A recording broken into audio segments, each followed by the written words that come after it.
আপনারা শুনছেন গপ্প কথা, গল্প শোনার সঠিক ঠিকানা।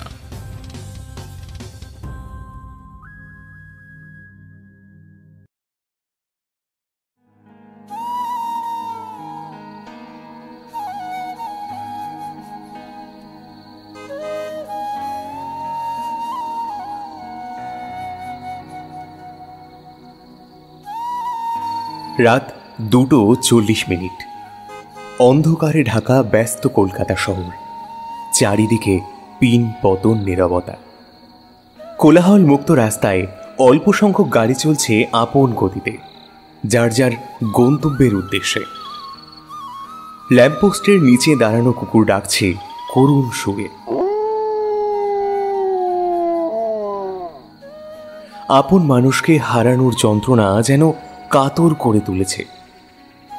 রাতের পোকারা ডাকছে নিজেদের মতো করে। চাঁদটাও কেমন যেন মুখ গোমরা করে আছে, যেন আজই সব কিছু উদাস, একাকিত্বে ভুগছে সব। একাকিত্বের জীবন বড়ই কঠিন। সারাদিন নিজেকে বিভিন্ন কাজে ব্যস্ত রেখে মুখে মিথ্যে হাসি টেনে সবার সাথে খুশি হয়ে থাকলেও দিন শেষে তার প্রিয়জনকে মনে করে কাঁদে। হয়তো এত রাতে কেউ কেউ তার প্রেয়সীকে জড়িয়ে ধরে ঘুমে বিভোর, আবার কেউ হয়তো তারই মতো প্রেয়সীর কথা ভেবেই জেগে রয়েছে। থাই গ্লাসে এক হাত দিয়ে আরেক হাত পকেটে গুঁজে দাঁড়িয়ে আপন মনে ভাবছে আদিত্য।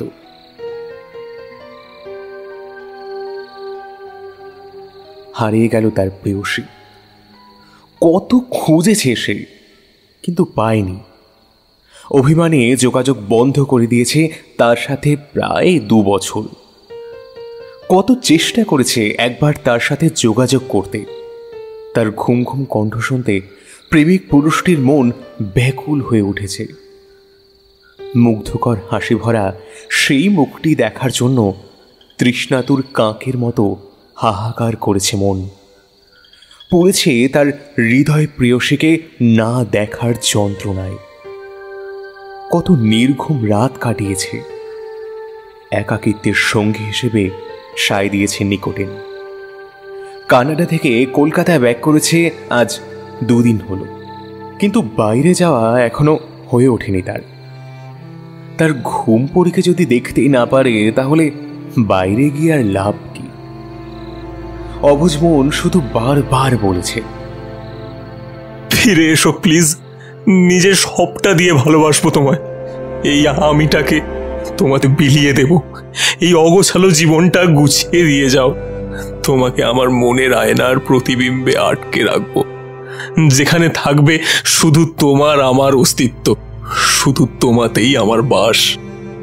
ভালোবাসি তোমাকে, দরকার, ভীষণভাবে দরকার।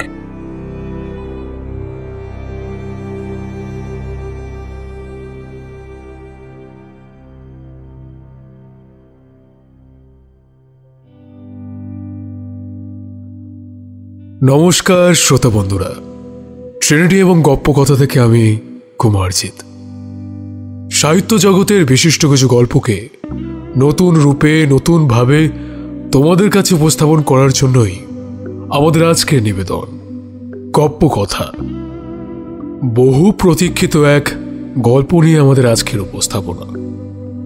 আমাদের আজকের গল্পের লেখিকা মানাই ঘোষ জন্মগ্রহণ করেন 29 অগস্ট 2001 পশ্চিম মেদিনীপুর জেলার শ্রীনগরের একটা ছোট্ট গ্রাম পরমানন্দপুরে।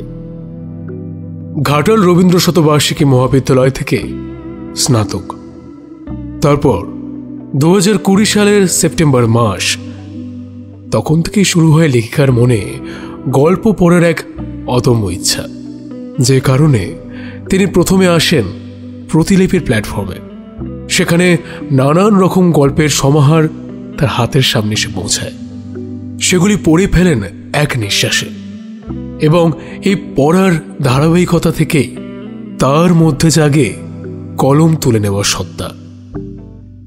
এরপর থেকেই টুকটাক গল্প লেখার পোকাটা মাথা চাড়া দিয়ে ওঠে।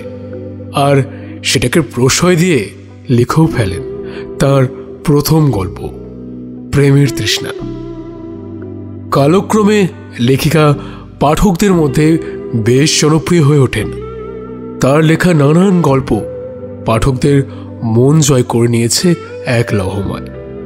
এইভাবেই প্রতিলিপিতে তার লেখা নানান রকম গল্প, যেমন নারী বিষয়ক রং বেরং, পারিবারিক অন্ন বসন্ত, মনের অন্তরালে, গোয়েন্দা গল্প ধোঁয়াশা, ছোটদের গল্প জীবনের রং, এই সমস্ত কিছু একে একে প্রকাশ পেতে থাকে, যা আপনারা চাইলে অতি সহজেই ডেসক্রিপশন বক্সে গিয়ে লেখিকার প্রোফাইল চেক করে অনায়াসে পড়ে ফেলতে পারেন। আর তেমনই এক অসাধারণ প্রেমের, আর শুধু প্রেম নয়, রয়েছে অনেক কিছুই তার মধ্যে, তেমনই এক গল্প নিয়ে আমাদের আজকের উপস্থাপনা। এই বছর শেষের সময় অনেক মন্দ কিছুর মধ্যে এই ভালোবাসাটা, আর আমাদের এই মন যে সব বুঝে অবুঝের মতন আচরণ করে, তার মনে যখন ভালোবাসার আগমন হয় অবুঝ ভালোবাসার।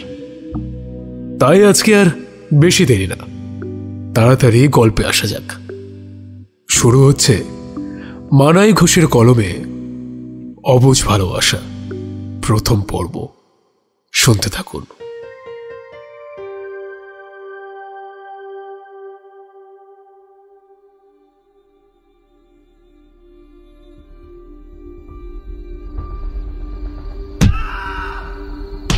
অন্ধকার ঘরে মুখে মাস্ক পরে মাথায় হুডি দিয়ে এক যুবক বেধড়ক পেটাচ্ছে আরেকজনকে।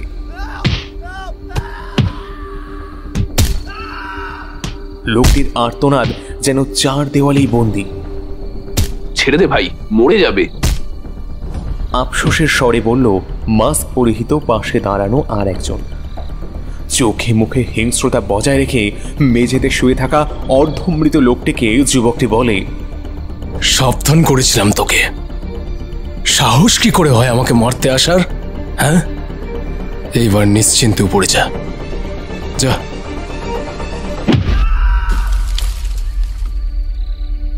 কথাটা বলেই যুবকটি লোহার একটা মোটা রড দিয়ে মাথায় আঘাত করে লোকটির, আর মুহূর্তেই শেষ নিঃশ্বাস ফেলে উপরে চলে যায় লোকটি। পাশে দাঁড়িয়ে থাকা গার্ডদের উদ্দেশ্যে বলে, এই নর্দমার কিটটাকে ঘুম করে দিয়ে। তারপর বোতলে থাকা জল দিয়ে হাতের রক্ত ধুয়ে গাড়িতে গিয়ে সিটে হেলান দিয়ে বসে সেই যুবকটি। পাশে ড্রাইভিং সিটে দ্বিতীয় জন বসে বলে, একেবারে মারার কি দরকার ছিল? শেড দেওয়াও তো যেত। বেঁচে থাকলে এমনিও মরতো। আমি না হয় সপ্তাহখানে আগে টিকিট কেটে দিলাম। হ্যাঁ,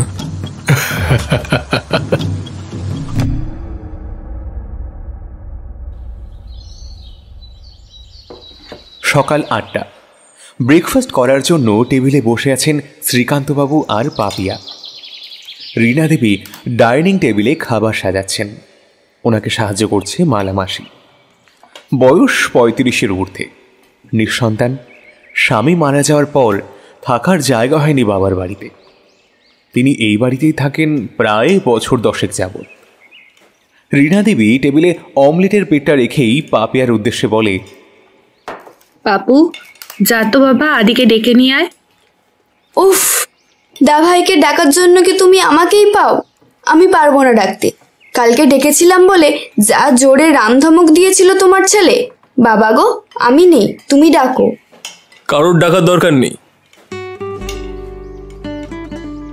সিঁড়ি দিয়ে নামতে নামতে কথাটা বলে আদিত্য, আর নিচে এসেই পাপিয়ার মাথায় হালকা চাপড় দিয়ে বলে, রাম ধমক কি এমনি এমনি দিয়েছিলাম আমি?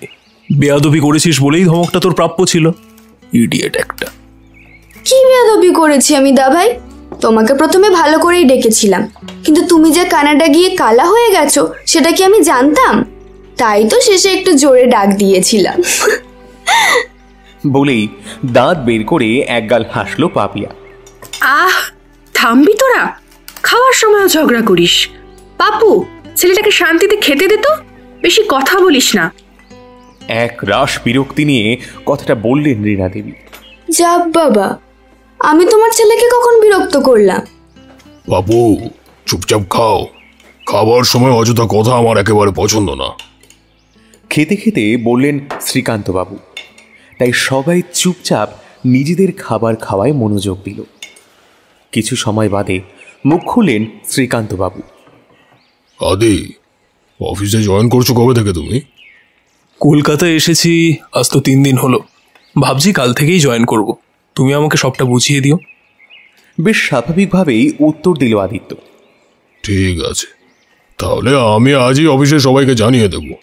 আর হ্যাঁ, অফিসে একটা মেয়ে আছে, ভীষণ ভদ্র, আমার পিএ হিসাবে 7 মাস হয়েছে জয়েন করেছে। তাকে তোমার অ্যাসিস্ট্যান্ট হিসেবে রাখবো, সে তোমাকে সবটা বুঝিয়ে দেবে। মেয়ে কেন বাবা? আমি কোনো মেয়েটি টলারেট করতে পারবো না। ভ্রু কুঁচকে বিরক্তি নিয়ে কথাটা বলল আদিত্য। তুমি নিশ্চয়ই আমার থেকে বেশি বোঝো না আদি, আমি যেটা বলেছি সেটাই হবে, এর বেশি যেন কোনো কথা না হয়। এবার ছেলের উদ্দেশ্যে রীনা দেবী বললেন, সমস্যা কি আদি? অফিসের কাজ তো ছেলে মেয়ে দুজনই করে। আর মেয়েটা সত্যিই খুব ভদ্র।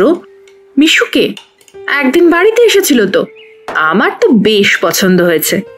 রূপেও যেমন লক্ষ্মী, গুণেও তেমন সরস্বতী। দাভাই, মা একদম ঠিক বলেছে। দিদিটাকে না আমারও খুব ভালো লেগেছে, একেবারে কিউটের ডিব্বা। উফ, এমন একটা বৌদি যদি আমার হতো। ইস, বেশ আহ্লাদ নিয়ে কথাগুলো বলল পাপিয়া।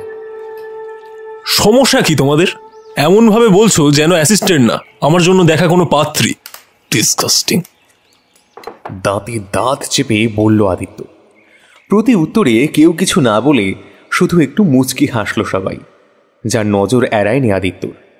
কেউ আর কথা না বাড়িয়ে খাবার শেষ করল। ব্রেকফাস্ট শেষে রেডি হয়ে পাপিয়া বেরিয়ে গেল কলেজের উদ্দেশ্যে। ড্রয়িং রুমে বসে কথা বলছিলেন শ্রীকান্তবাবু আর রীনা দেবী। বাইরে যাওয়ার জন্য রেডি হয়ে আসা আদিত্য। পরনে একটা হোয়াইট কালার টি শার্টের ওপর ব্লু কালারের শার্ট, শার্টের বোতাম খোলা, ব্ল্যাক জিন্স, হাতে কালো নর্মাল ঘড়ি। সিল্কি চুল হওয়ার দরুন কিছু চুল কপালের ওপরে এসে পড়ে আছে। আদিত্যকে দেখে রীনা দেবী জিজ্ঞেস করলেন, কোথায় যাচ্ছিস বাবা? বাইরে যাচ্ছি মা, বান্টি, রাজেশ, অমিত ওদের সাথে দেখা করার জন্য। বুঝলে আদি, কাল তোমার জন্য একটা বড় সড়ো সারপ্রাইজ আছে।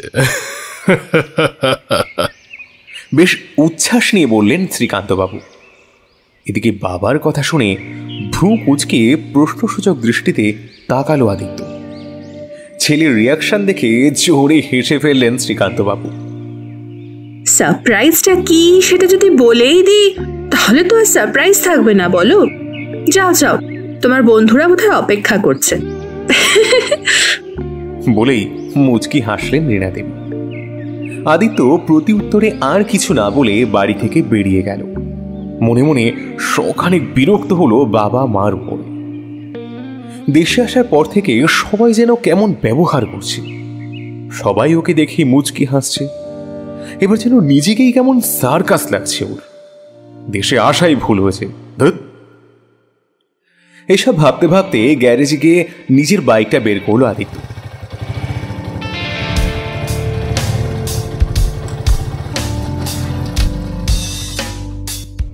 কতদিন পর আজ এই বাইকটা চালাবে সে।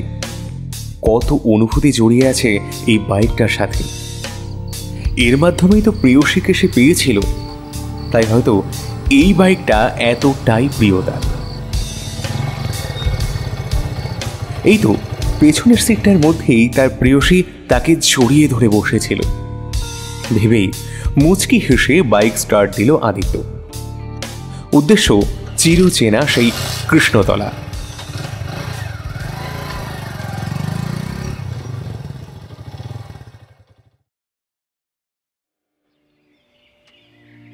ভোরের পাখির কিচিরমিচির, শিশিরে ভিজে যাওয়া পাতা থেকে চুঁয়ে জলের ফোঁটা পড়ছে। গতকাল সন্ধ্যায় বৃষ্টি হওয়ায় সকালের পরিবেশটা বেশ মনোরম লাগছে। এখনো রাস্তাঘাট বৃষ্টির জলে ভিজে আছে।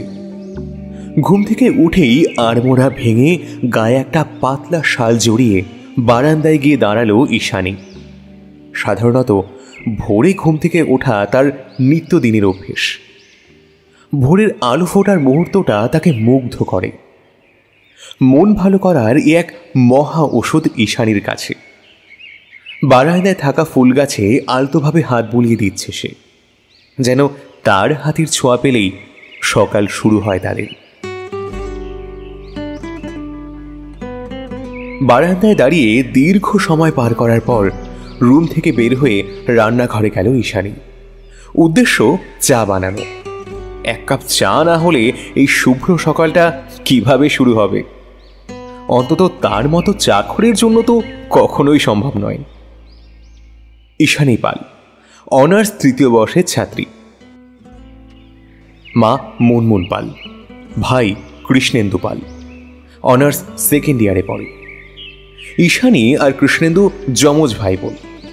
বাবা পীযূষ পাল গত হয়েছেন 1.5 বছর আগে। মা ভাইকে নিয়েই তার সুখী পরিবার। সকালে খাবার বানাতে মাকে সাহায্য করে রুমে গিয়ে তৈরি হয়ে এলো ঈশানী। উদ্দেশ্য অফিস যাওয়া, তাই আয়নার সামনে দাঁড়িয়ে কাজল দিচ্ছে চোখে। পরনে পিঙ্ক কালারের জর্জের জামা, সাথে সাদা জিন্স, সাদা ওড়না। আর সাজ বলতে মুখে রেগুলার ব্যবহার করা ক্রিম, চোখে হালকা কাজল, আর ঠোঁটে লিপ বাম। ব্যাস, এতেই বাইরে যাওয়ার জন্য পুরোপুরি তৈরি ঈশানী। রুম থেকে বেরিয়ে টেবিলে বসে মায়ের উদ্দেশ্যে বলে, কৃষ কোথায় মা? সকাল থেকে দেখছি না যে। আমি কি জানি, ছেলেটা দিন দিন কেমন বেয়াদব হয়ে যাচ্ছে। আমার কোনো কথা শোনে? সকাল সকাল দেখলাম ব্যাট নিয়ে বাইরে যাচ্ছে ক্রিকেট খেলতে। এখনো পড়তে দেখলাম না মহাশয়কে। বারণ করলাম, তাও শুনলো না। আমার কথার দাম আছে নাকি নবাবজাদার কাছে? রেগে ফোঁসফোঁস করতে করতে কথাগুলো বললেন মুনমুন দেবী। মায়ের কথা শুনে হেসে ফেলল ঈশানী।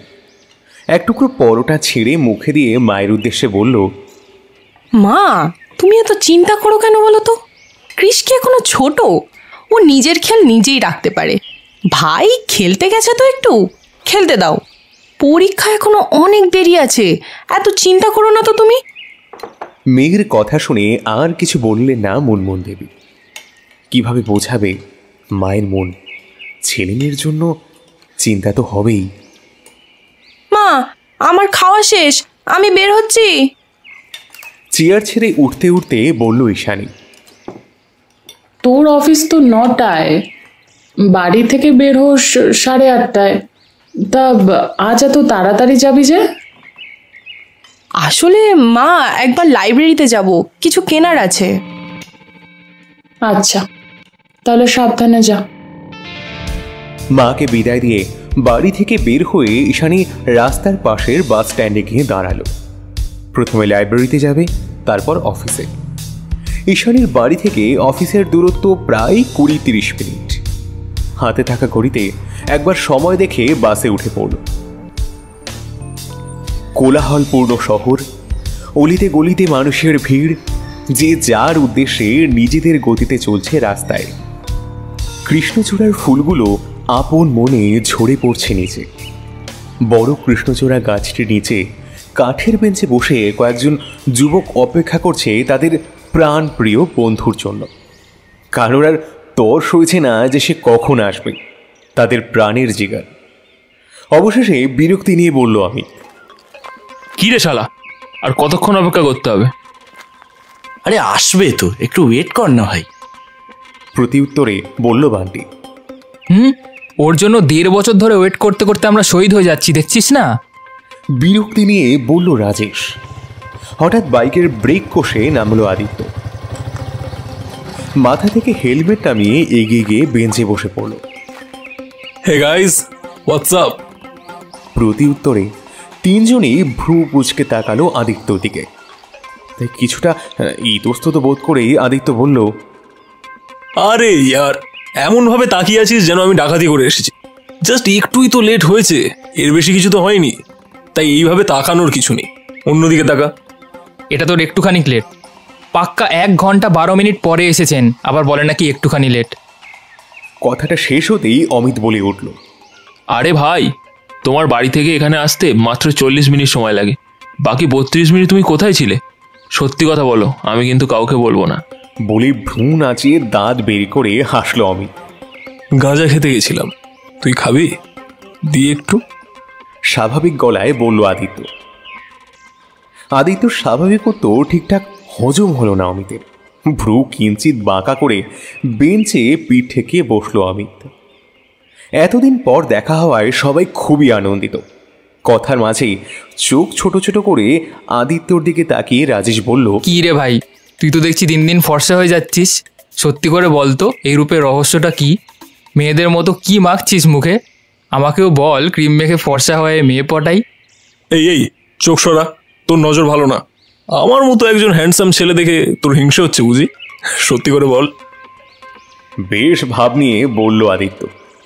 বান্টি আদিত্যর সাথে পিঞ্চ মেরে রাজেশকে বলল, আরে ভাই, খালি রাতের বেলা ভূতের ছবি দেখাটা বন্ধ করে দে, তাহলেই সব ঠিক হয়ে যাবে। তারপর উচ্চস্বরে হেসে ফেলল বান্টি, অমিত আর আদিত্য। রাজেশ রেগে বান্টিকে বলল, হাট সালা, নিজের মতো সবাইকে ভাবিস নাকি? তাও তো ভালো, তুই তো ভাই ডুবে ডুবে জল খাস। গার্লফ্রেন্ডকে নিয়ে যে রুম ডেটে ধরা পড়েছিলি তার বেলা। লাস্ট কথাটা কিছুটা খোঁচা মেরেই বলল রাজেশ। রাজেশের কথা শুনে চোখ বড় বড় করে বান্টির দিকে তাকালো আদিত্য। বান্টি অসহায় চোখে তাকিয়ে বলল, তোদের মতো হারামি থাকলে লাইফে আর কি লাগে ভাই? ভাই, তোকে আমি একজন সৎ পুরুষ মানুষ ভাবতাম। ছি, দূরে যা, দূরে যা। উপরে উপরে ভালো মানুষ সেজে ভিতরে ভিতরে এইসব চালাও তাহলে? ইয়াক। ইচ্ছে করেই নাক মুখ কুচকে বান্টিকে পিঞ্চ মেরে কথাটা বলল আদিত্য। রাজেশ আর অমিত হাসতে হাসতে মাটিতে গড়াগড়ি খাওয়ার মতো অবস্থা। আদিত্য ঘটনাটা কি জানতে চাইলে বান্টি বলল, ভাই আর বলিস না, ঋতুকে মা দেখতে চাইছিল, তাই বাড়িতে নিয়ে গেছিলাম। মায়ের সাথে দেখা করানোর পর ওকে আমার রুমটা দেখাচ্ছিলাম, আর তখনই এই রাজেশ আর অমিতের বাচ্চার আগমন ঘটেছিল। মহিলাদের মতো তিল থেকে তাল বানিয়ে আমার কাছ থেকে যে কতবার টাকা মেরেছে তার হিসাব নেই। শেষের কথাগুলো দাঁতে দাঁত চেপে বলল বান্টি। ভাই, আমিও কিন্তু পাই। তখন ছিলাম না তাই মিস করে গেছি, কিন্তু এখন যখন আছি তাই এখন সব সুদে আসলে পূরণ করব।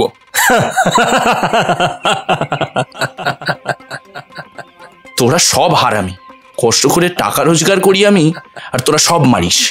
বাহ রে জীবন, বাহ। আর এক দফা হাসির রোল পড়লো 4 বন্ধুর মাঝে। রেস্টুরেন্টে গিয়ে বান্টির পকেট খালি করতে তারা 3 জনই যথেষ্ট ছিল। অসহায়ভাবে গালে হাত দিয়ে সামনে বসে থাকা রাক্ষসদের দেখছিল বান্টি। আর এইভাবেই খুনসুটি আর আড্ডায় সেই দিন শেষ হয়ে এলো। বিকেলে বাড়িতে ফিরে লম্বা একটা শাওয়ার নিয়ে টানা ঘুম দিল ঈশানী। খুব টায়ার্ড আজ, হবে নাই বা কেন। প্রথমে লাইব্রেরি, সেখান থেকে অফিস, আর অফিস থেকে বেরিয়ে কলেজে গিয়েছিল নোটস আনার জন্য।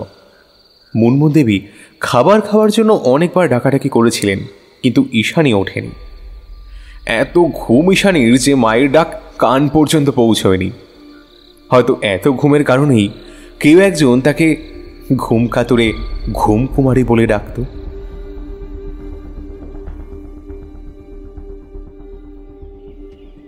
ভোরে সূর্যের সেই মিষ্টি আলো চারিদিকে ছড়িয়ে পড়েছে।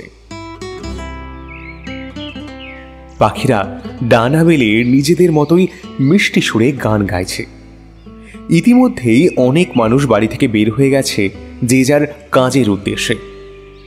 ঘুম থেকে উঠে একটা লম্বা শাওয়ার নিয়ে অফিসে যাওয়ার জন্য তৈরি হয়ে নিল আদিত্য। পরনে অফ হোয়াইট কালারের টি শার্টের ওপর ব্লু কালারের ব্লেজার, ব্ল্যাক জিন্স, চুলগুলো জেল দিয়ে সুন্দর করে সেট করা, হাতে ব্র্যান্ডেড ঘড়ি, লম্বা 5 ফুট 9, ফর্সা গায়ের রং, চোখের মনি গাঢ় নীল, কিন্তু খুব একটা বোঝা যায় না। গভীর মনোযোগ দিয়ে দেখলে তাহলেই তার চোখে পড়বে মনির আসল রং।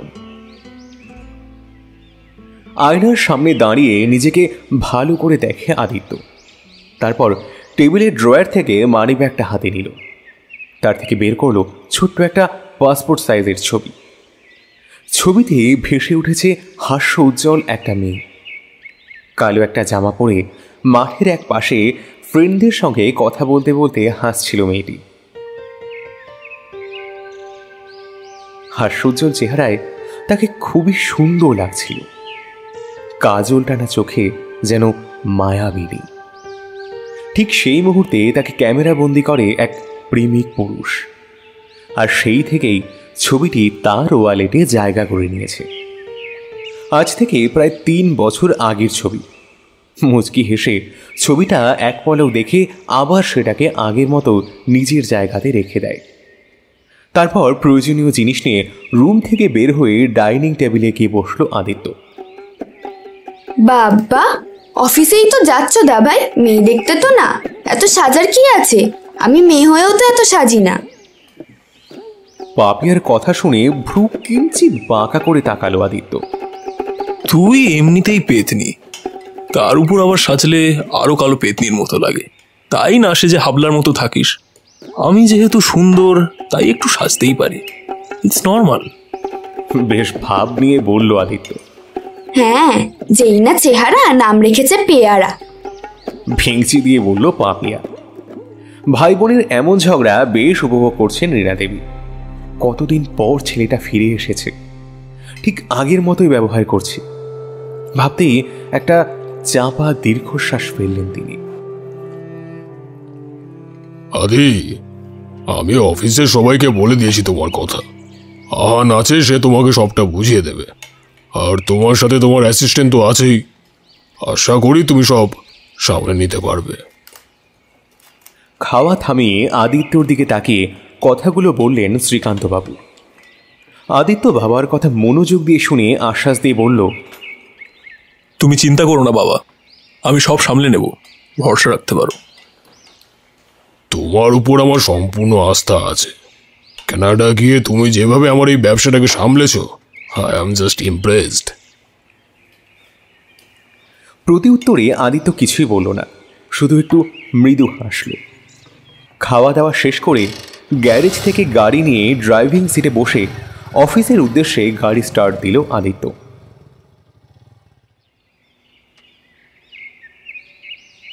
এই মেয়ে ওঠ, দেখ 8:40 বাজে। কিরে, উঠবি নাকি এক বালতি জল ঢালবো মাথায়?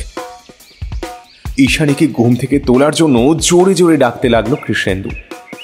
ঈশানী সাধারণত দেরি করে ঘুম থেকে ওঠে না। ভগবান, একটা মেয়ে এত ঘুমায় কি করে? তোকে না দেখলে না জানতেই পারতাম না। দুনিয়া একদিকে তো ভাই, ওনার ঘুম আর একদিকে। এই মেয়ে ওঠ না রে। এবার এক রাশ বিরক্তি নিয়ে ঈশানীকে ডেকেই চলেছে কৃষ্ণেন্দু। উফ ভাই, ভালো লাগছে না, ঘুমাতে দে তো। ঘুম ঘুম কণ্ঠে কথাটা বলে আবার পাশ ফিরে আরাম করে শুয়ে পড়ল ঈশানী। হ্যাঁ হ্যাঁ ঠিক আছে, একটু পর 9টা বাজবে, তুই এখনো ঘুমা ঘুমা ঘুমা ঘুমা।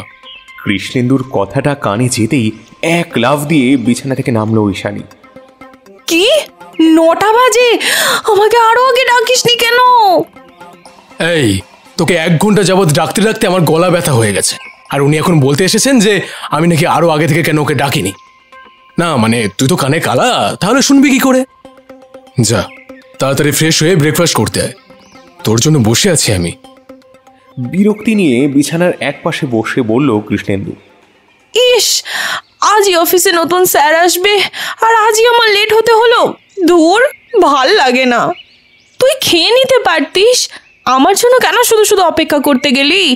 একটু দাঁড়া, আমি এক্ষুনি ফ্রেশ হয়ে আসছি। বিছানা থেকে নেমে কভার থেকে ড্রেস নিতে নিতে কথাটা বলল ঈশানী।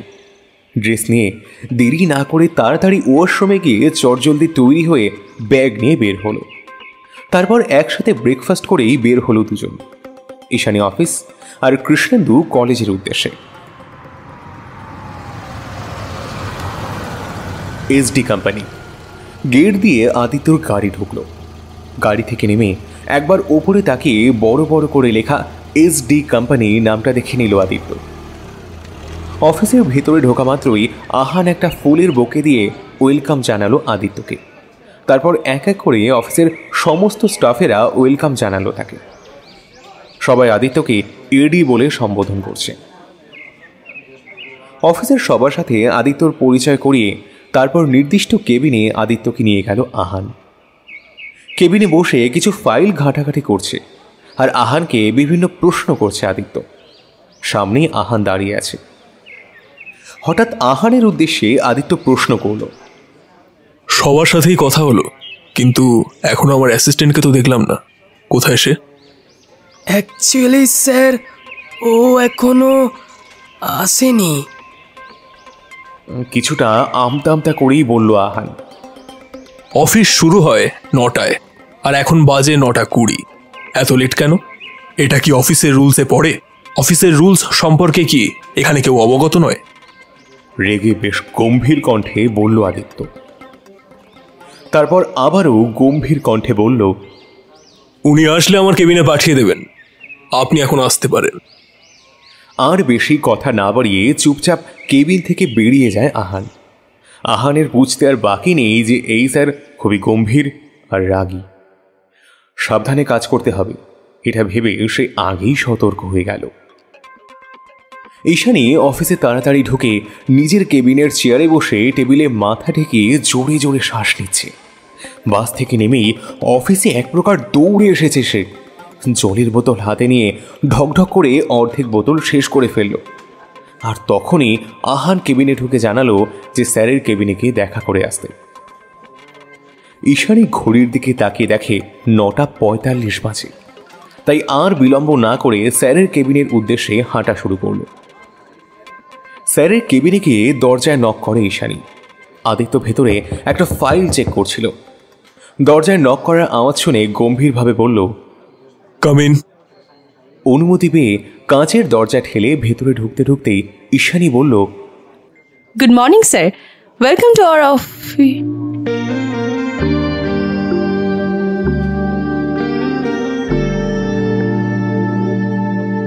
সামনে দাঁড়িয়ে থাকা ব্যক্তিটিকে দেখেই স্তব্ধ হয়ে যায় ঈশানী। আর কোনো কথা বেরোচ্ছে না তার মুখ দিয়ে। এই মুহূর্তে কোনো রকম প্রতিক্রিয়াহীন হয়ে পড়েছে সে। যেই মানুষটিকে সে নিজের সবটা দিয়ে ভালোবেসেছে, যাকে একবার দেখার জন্য মন পাগল প্রায়, এখন সেই মানুষটি তার সামনে দাঁড়িয়ে আছে। এটা কিভাবে সম্ভব? এতদিন পরেও কেন ওর এমন অনুভূতি হচ্ছে? তবে কি আজও ঈশানী তাকে, আচ্ছা সে কি ওকে ভুলে গেছে? নতুন করে তার যোগ্য কাউকে ভালোবাসে? তাহলে এত কষ্ট হচ্ছে কেন তার? এখন কি বলা উচিত তাকে? এখন কি করবে ঈশানী? শূন্য মস্তিষ্কে দাঁড়িয়ে আছে আদিত্য। বিশ্বাস করতে কষ্ট হচ্ছে যাকে সে এতগুলো দিন ধরে খুঁজেছে সে এখন তার সামনে। হ্যাঁ, সে আর কেউ নয়, সে ঈশানী, তার প্রেয়সী, তার ভালোবাসা। এতদিন পর ভালোবাসার মানুষটিকে দেখে চোখ দুটো বেহায়া হয়ে উঠেছে। কেমন নিঃস্বার্থর দৃষ্টিতে তাকিয়ে আছে, যেন এতগুলো দিন না দেখা প্রেয়সীকে হঠাৎ দেখে সে সব শূন্যতা পূরণ করছে। খুশিতে তার চোখ দুটো চিকচিক করছে। আচ্ছা ইস্যু, মানে ওর ঈশানী কি ওকে ভুলে গেছে? অন্য কাউকে মন দিয়েছে? না, এটা হতে পারে না। ইস্যু শুধু ওর আর কারোর নয়। এতগুলো দিন পর ওকে দেখে ইস্যু কেমন রিয়াকশন দেবে? খুব কি কান্না করবে ওর ওই আদুরে পাখিটা? দুজনের ভাবনার ইতি টেনে ঈশানী খুব শান্ত স্বরে জিজ্ঞেস করল, কেমন আছেন মিস্টার আদিত্য দেবরায়? ভালো, তুমি? ছোট্ট করে উত্তর দিল আদিত্য। এই তো বেশ ভালোই আছি, দেখতেই তো পাচ্ছেন। কিছুটা তাচ্ছিল্যভাবেই বলে বুকে হাত বুঝল ঈশানী। আদিত্য খুব ভালো করে বুঝতে পারছে যে ঈশানী নিজেকে শক্ত প্রমাণ করতে চাইছে। আগের থেকে বেশ ম্যাচিওর হয়েছে। আগে সেই বাচ্চা ইস্যু এখন অনেক বড় হয়ে গেছে, আবার জবও করছে। বাহ, মনে মনে ভাবতেই মৃদু হাসে আদিত্য। আপনি তাহলে শ্রীকান্ত স্যারের ছেলে? নীরবতা ভেঙে জিজ্ঞেস করল ঈশানী। আদিত্য ছোট্ট করে উত্তর দিল, হ্যাঁ। তার মানে এখন থেকে আমি আপনার অসহায়ভাবে বলল ঈশানী। ঈশানীর মুখ দেখে আদিত্য খানিকক্ষণ ভ্রু কুঁচকে থেকে তারপর বলল, কেন, আমার সাথে কাজ করতে কি তোমার কোনো সমস্যা আছে? না, মোটেও না, কিন্তু আমতা আমতা করে বলল ঈশানী। আদিত্য গম্ভীর মুখ করে জিজ্ঞেস করল, কিন্তু কি? ঈশানী এবার বেশ রাগ নিয়ে মৃদু চেঁচিয়ে উঠল, কোনো কিন্তু না। আপনাকে কে বলেছে এখানে আসতে? বলুন, দেশে কি আর কোনো কোম্পানি ছিল না? এসডি কোম্পানিতেই আপনাকে আসতে হলো? উফ, অস্বস্তিতে মরে যাচ্ছি আমি। ভগবান, ইচ্ছে তো করছে আপনাকে বিল্ডিং এর ছাদ থেকে ধাক্কা মেরে নিচে ফেলে দিই। ভাল লাগে না ব্যাং, আমার সাথেই কেন এরকম হয়? ভগবান বাঁচাও। এক টানা এতগুলো কথা বলে দ্রুত কেবিন থেকে বের হয়ে গেল ঈশানী। এতক্ষণ চুপচাপ দাঁড়িয়ে থেকে ঈশানীর কথাগুলো হজম করছিল আদিত্য। ঠিক কী রিয়াক্ট করা উচিত বুঝতে পারছে না সে। ঈশানী কেবিন থেকে বের হয়ে যাওয়ার পর হালকা আওয়াজে হেসেই ফেলল আদিত্য। মেয়েটা ঠিক সেই আগের মতোই আছে, রেগে গেলে যে কি বলে নিজেরই হুঁশ থাকে না। উফ, বুকে থাকা একটা পাথর যেন সরে গেছে। খুব হালকা লাগছে নিজেকে, প্রচণ্ড রকমের একটা ভালো লাগা কাজ করছে। তার মানে বাবা এই সারপ্রাইজের কথাই বলছিল? ঈশানীর কথা তাহলে মা আর পাপুও জানে? উফ ইয়ার, কেন যে আগে কানাডা থেকে এসে অফিস জয়েন করলাম না। ইস। ওয়াশরুমে দাঁড়িয়ে বারবার চোখ মুখে জল দিচ্ছে ঈশানী। কান্নাগুলো দলা পাকিয়ে যাচ্ছে, চোখ ফুলে লাল হয়ে আছে তার। কাঁদতে চায় না ঈশানী, তার জন্য কান্না করা বহুদিন আগেই বন্ধ করে দিয়েছে সে। কিন্তু চোখটা যে বড্ড বেহায়া, তাই তো মাঝে মাঝে চোখ দিয়ে জল এসেই পড়ে। বারবার বিড়বিড় করে শুধু বলছে, এটা কিছুতেই হতে পারে না, না না, ওই লোকটার আশেপাশে আমি থাকতে পারবো না, অস্বস্তিতে আমি মরে যাব। কাঁদবি না ঈশানী, তুই খুব স্ট্রং মেয়ে। ওই লোকটার জন্য একদম কান্না করবি না, ওই লোকটা তোকে ভালোবাসে না। কাঁদবি না তুই।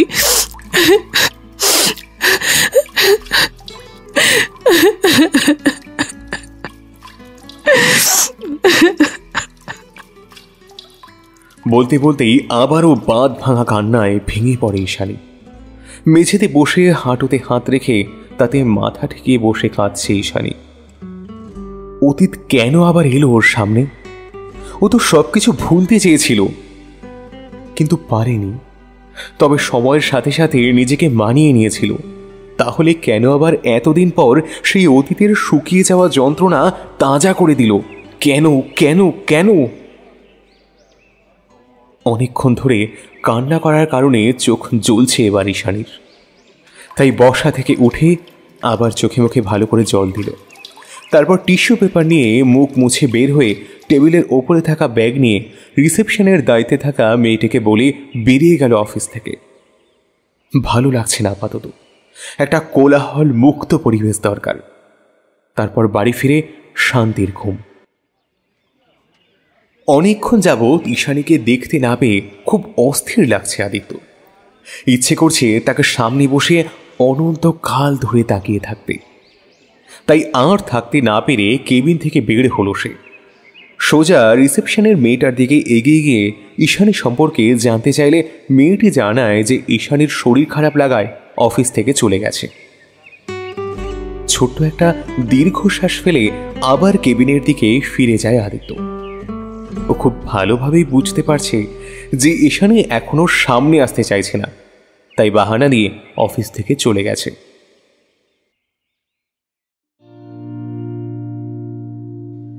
কেবিনের দক্ষিণ পাশে বিশাল বড় থাই গ্লাসের সামনে পকেটে হাত গুজে দাঁড়িয়ে আছে আদিত্য। ভাবছে আজকের কিছুক্ষণ আগে ঘটে যাওয়া ঘটনাটার কথা। তারপর বাইরে তাকিয়ে আপন মনে বাঁকা হেসে বলল, একবার পেয়ে যখন গেছি তোমায় তখন আর ছাড়ছি না, এবার তোমাকে আমার নিজের করেই ছাড়ব। যে কোনো মূল্যেই হোক না কেন তুমি শুধু আমারই হবে। I want you deeply baby. I just need you at any cost. Just need your arms. You are mine and always be.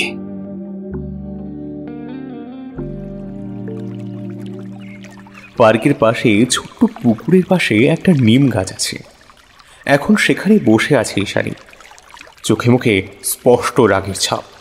পুরো দুনিয়াকে বিরক্ত লাগছে ওর।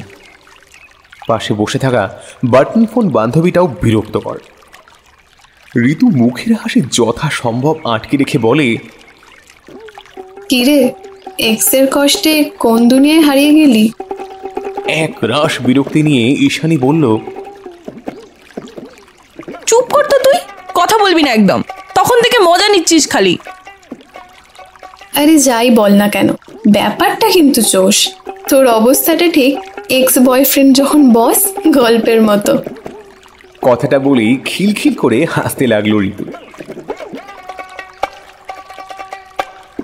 আমি ওই জব করব না, কিছুতেই না। বেশ সিরিয়াস হয়ে বলল ঈশানী। ঋতু অবাক হয়ে বলল ঈশানীর দিকে, পাগল হয়ে গেছিস নাকি তুই? ছোট একটা কারণে জব ছেড়ে দিবি? তোর কাছে এটা ছোট কারণ বলে মনে হচ্ছে? আমি কিছুতেই আদির অ্যাসিস্ট্যান্ট হয়ে কাজ করতে পারবো না। আমি ওই জব ছেড়ে দেবো, অ্যান্ড দ্যাটস ফাইনাল। ইস্যু, এই সামান্য কারণে তুই জব ছেড়ে দিবি? জানি তোদের অবস্থা বেশ ভালোই, কিন্তু তারপরেও আত্মনির্ভরশীল বলেও তো একটা কথা আছে। তাছাড়া তোর এখনো অনার্স কমপ্লিট হয়নি, এত ভালো জব কোথাও পাবি না। শান্ত স্বরে বলল ঋতু। ঈশানীর কাঁধে এক হাত রেখে আবার বলতে শুরু করলো, অতীত সবার জীবনেই থাকে, যা ভুলের সামনে এগোতে হয়। আর আদিত্যর জন্য কেন তুই পিছিয়ে যাবি? দেখিয়ে দে তাকে ছাড়া তুই কত ভালো আছিস।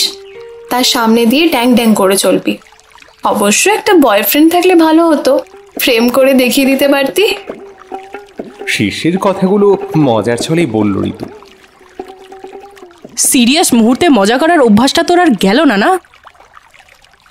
বিরক্তি নিয়ে বলে উঠল ঈশানী। দাঁত কেলিয়ে হাসে ঋতু। কলেজ লাইফ থেকে ঋতু ঈশানীর বেস্ট ফ্রেন্ড। ঋতুকে ঈশানী বাটন ফোন বলে ডাকে, মানে কোনো সমস্যা হলেই বাটন ফোনে চাপ দিলেই বান্দা হাজির, তো সমস্যার সমাধান। কলেজ লাইফ দুই ঝান্টুস মিলে বেশ পার করেছে।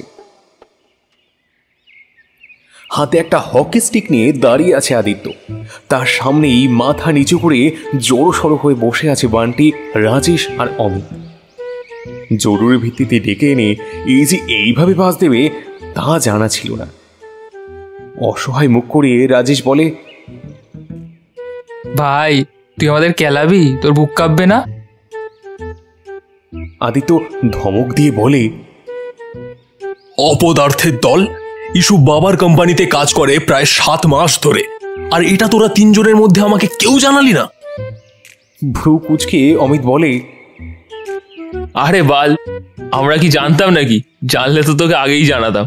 তোর সাধু বাপ যে পাল্টিবাজ, এটা কি কেউ জানতো নাকি? খবরদার, আমার বাবাকে নিয়ে কিছু বলবি না। তোরা যে হাঁদারাম সেটা বল, কি খেয়ে বড় হয়েছিস তোরা? এই ছোট একটা খবর আমাকে কালেক্ট করে দিতে পারিসনি? ইডিয়েটের দল। অমিত অবাক হওয়ার ভান করে বলে, ভাই রে ভাই, যার জন্য করি চুরি সেই বলে চোর।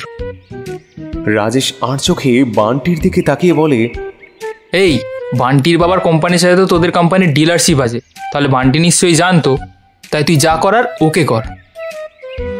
বান্টির দাঁত কটমট করে তাকায় রাজেশের দিকে, আর রাজেশ ইনোসেন্ট ফেস করে দাঁত বের করে হাসতে থাকে। কেমন ফ্রেন্ড তোরা, আমাকে এত বড় বিপদের মধ্যে ফেলে নিজেরা পালাই পালাই করছিস? দাঁত মুখ খিচিয়ে বলল বান্টি। আদিত্য চোখ গরম করে তার দিকে তাকিয়ে আছে। বান্টি ফ্যাল ফ্যাল করে তাকিয়ে বলে, ভাই রে ভাই, আমার বাবার কোম্পানি দেখে যে আমি জানবো, এটা কোন ধরনের লজিক? মাসে 1-2 বার অফিসে যাই, তাও আবার মায়ের ঝাঁটার বাড়ি খেয়ে। যেখানে আমার বাবার অফিসের খবর নাই, সেখানে আমি কেমন করে তোর অফিসের খবর জানবো? তুই ঘাটের মোড়া সব জানিস।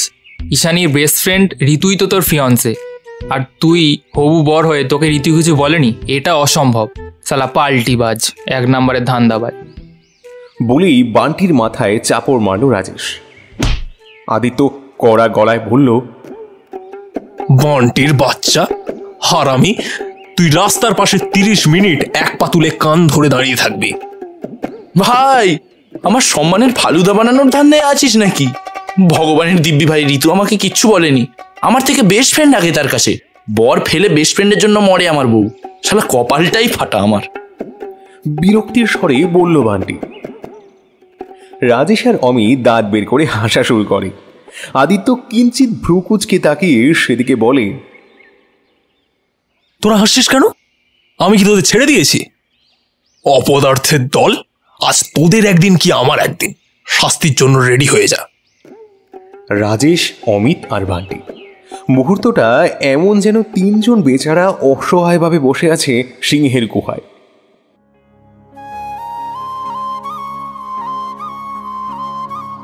রাতে নিজের রুমে বসে কাপড় গোছাচ্ছেন রীনা দেবী। হঠাৎ করেই কোথা থেকে ওনার ছেলে এসে কোলে মাথা দিয়ে শুয়ে পড়ে। ছেলের এহেন কাণ্ডে খানিকটা অবাকি হয়ে হেসে ফেলেন রীনা দেবী। তারপর আলতো হাতে ছেলের মাথায় হাত বুলিয়ে দেন তিনি।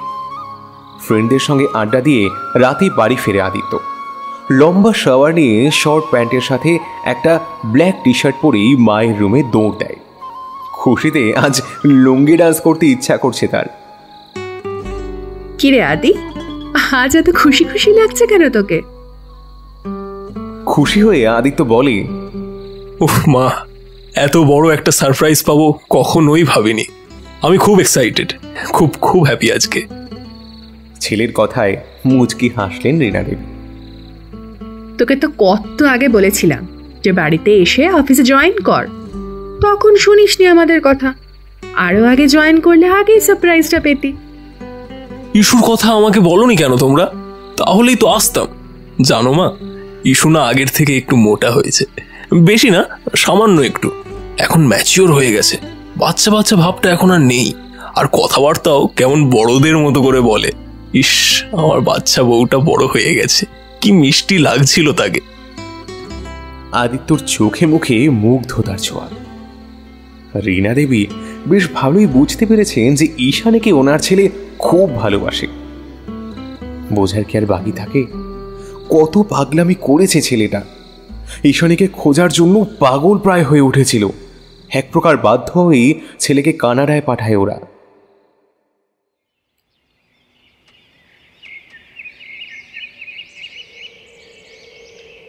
স্নিগ্ধ সকাল, চারিদিকে পাখির কোলাহল। ভোরের আলো চারিদিকে ছড়িয়ে ছিটিয়ে আছে। বাতাসে বইছে হাসনা হেনা ফুলের ঘ্রাণ, যা মাতোয়ারা করে তুলছে তার মন। এমন একটা মনোমুগ্ধকর পরিবেশে 1 কাপ চা আর হুমায়ুন আহমেদের অপেক্ষা বইটি বেশ মানানসই বটে। চায়ের কাপে শেষ চুমুকটা দিয়ে বইটা বন্ধ করে ঈশানী। চুলগুলো হাত দিয়ে খোপা করে গায়ে ওড়না জড়িয়ে বেরিয়ে যায় রুম থেকে। রান্নাঘরে গিয়ে দেখে মুনমুন দেবী রুটি বেলছেন। আমাকে দাও মা, বলে মায়ের হাত থেকে চাকি নিয়ে রুটি বেলতে শুরু করে সে। খাবার তৈরি করে শেষে কৃষ্ণেন্দুর রুমে গিয়ে দেখে কৃষ্ণেন্দু বইয়ে মুখ ডুবিয়ে বসে আছে। বাবা, আজকে কোন দিকে সূর্য উঠেছে শুনি? কৃষ্ণেন্দুর পাশের চেয়ারে বসতে বসতে বলল ঈশানী। মাথা তুলে বিরক্ত হয়ে কৃষ্ণেন্দু বলে, ফাজলামি করিস না তো, পড়তে বসেছি সেটা দেখতে পাচ্ছিস না? সেটা তো আমিও বলছি। কেমন করে তুই নিজে থেকে বই নিয়ে পড়তে বসলি, তাও আবার সকালবেলা? এই সময় তো তোকে ঘরে বেঁধে রাখাও যায় না। ঘটনাটা কি ভাই? ভ্রু নাচিয়ে বলে ঈশানী। এমন করে বলছিস যেন আমি পড়তেই বসি না কখনো। হারামিগুলোর জন্য বাইরে যেতে ভাল লাগছে না, তাই ম্যাথের এই থিওরিগুলো পড়ছিলাম। তোর ফ্রেন্ডরা আবার কি করেছে? সে ঘটনা আছে অনেক, এখন বলতে পারবো না, তুই যা তো। না, এখনই বল।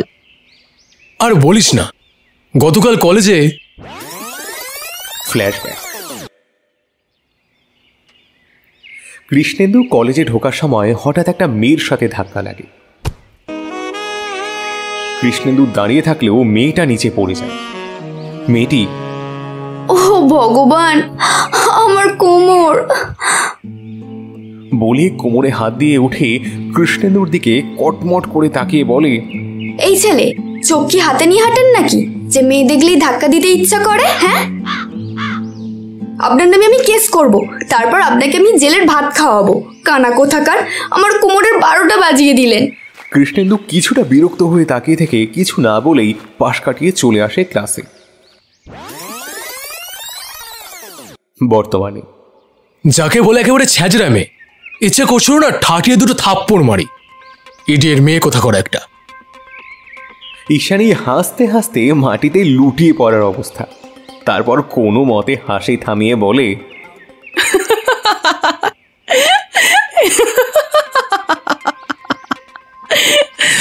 কাম ডাউন ঈশানী, কাম ডাউন। তো এর সাথে বাইরে না যাওয়ার সম্পর্ক কি?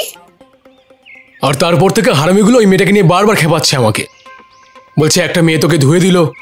উফ, জাস্ট অসহ্যকর। আর তুই ভেবে হাসছিস কেন ফাজিল? এই তুই যা তো, ঘর থেকে বের হতো। বিরক্তি নিয়ে কথাগুলো বলল কৃষ্ণেন্দু। এই যে খাবার রেডি, খেতে আয়।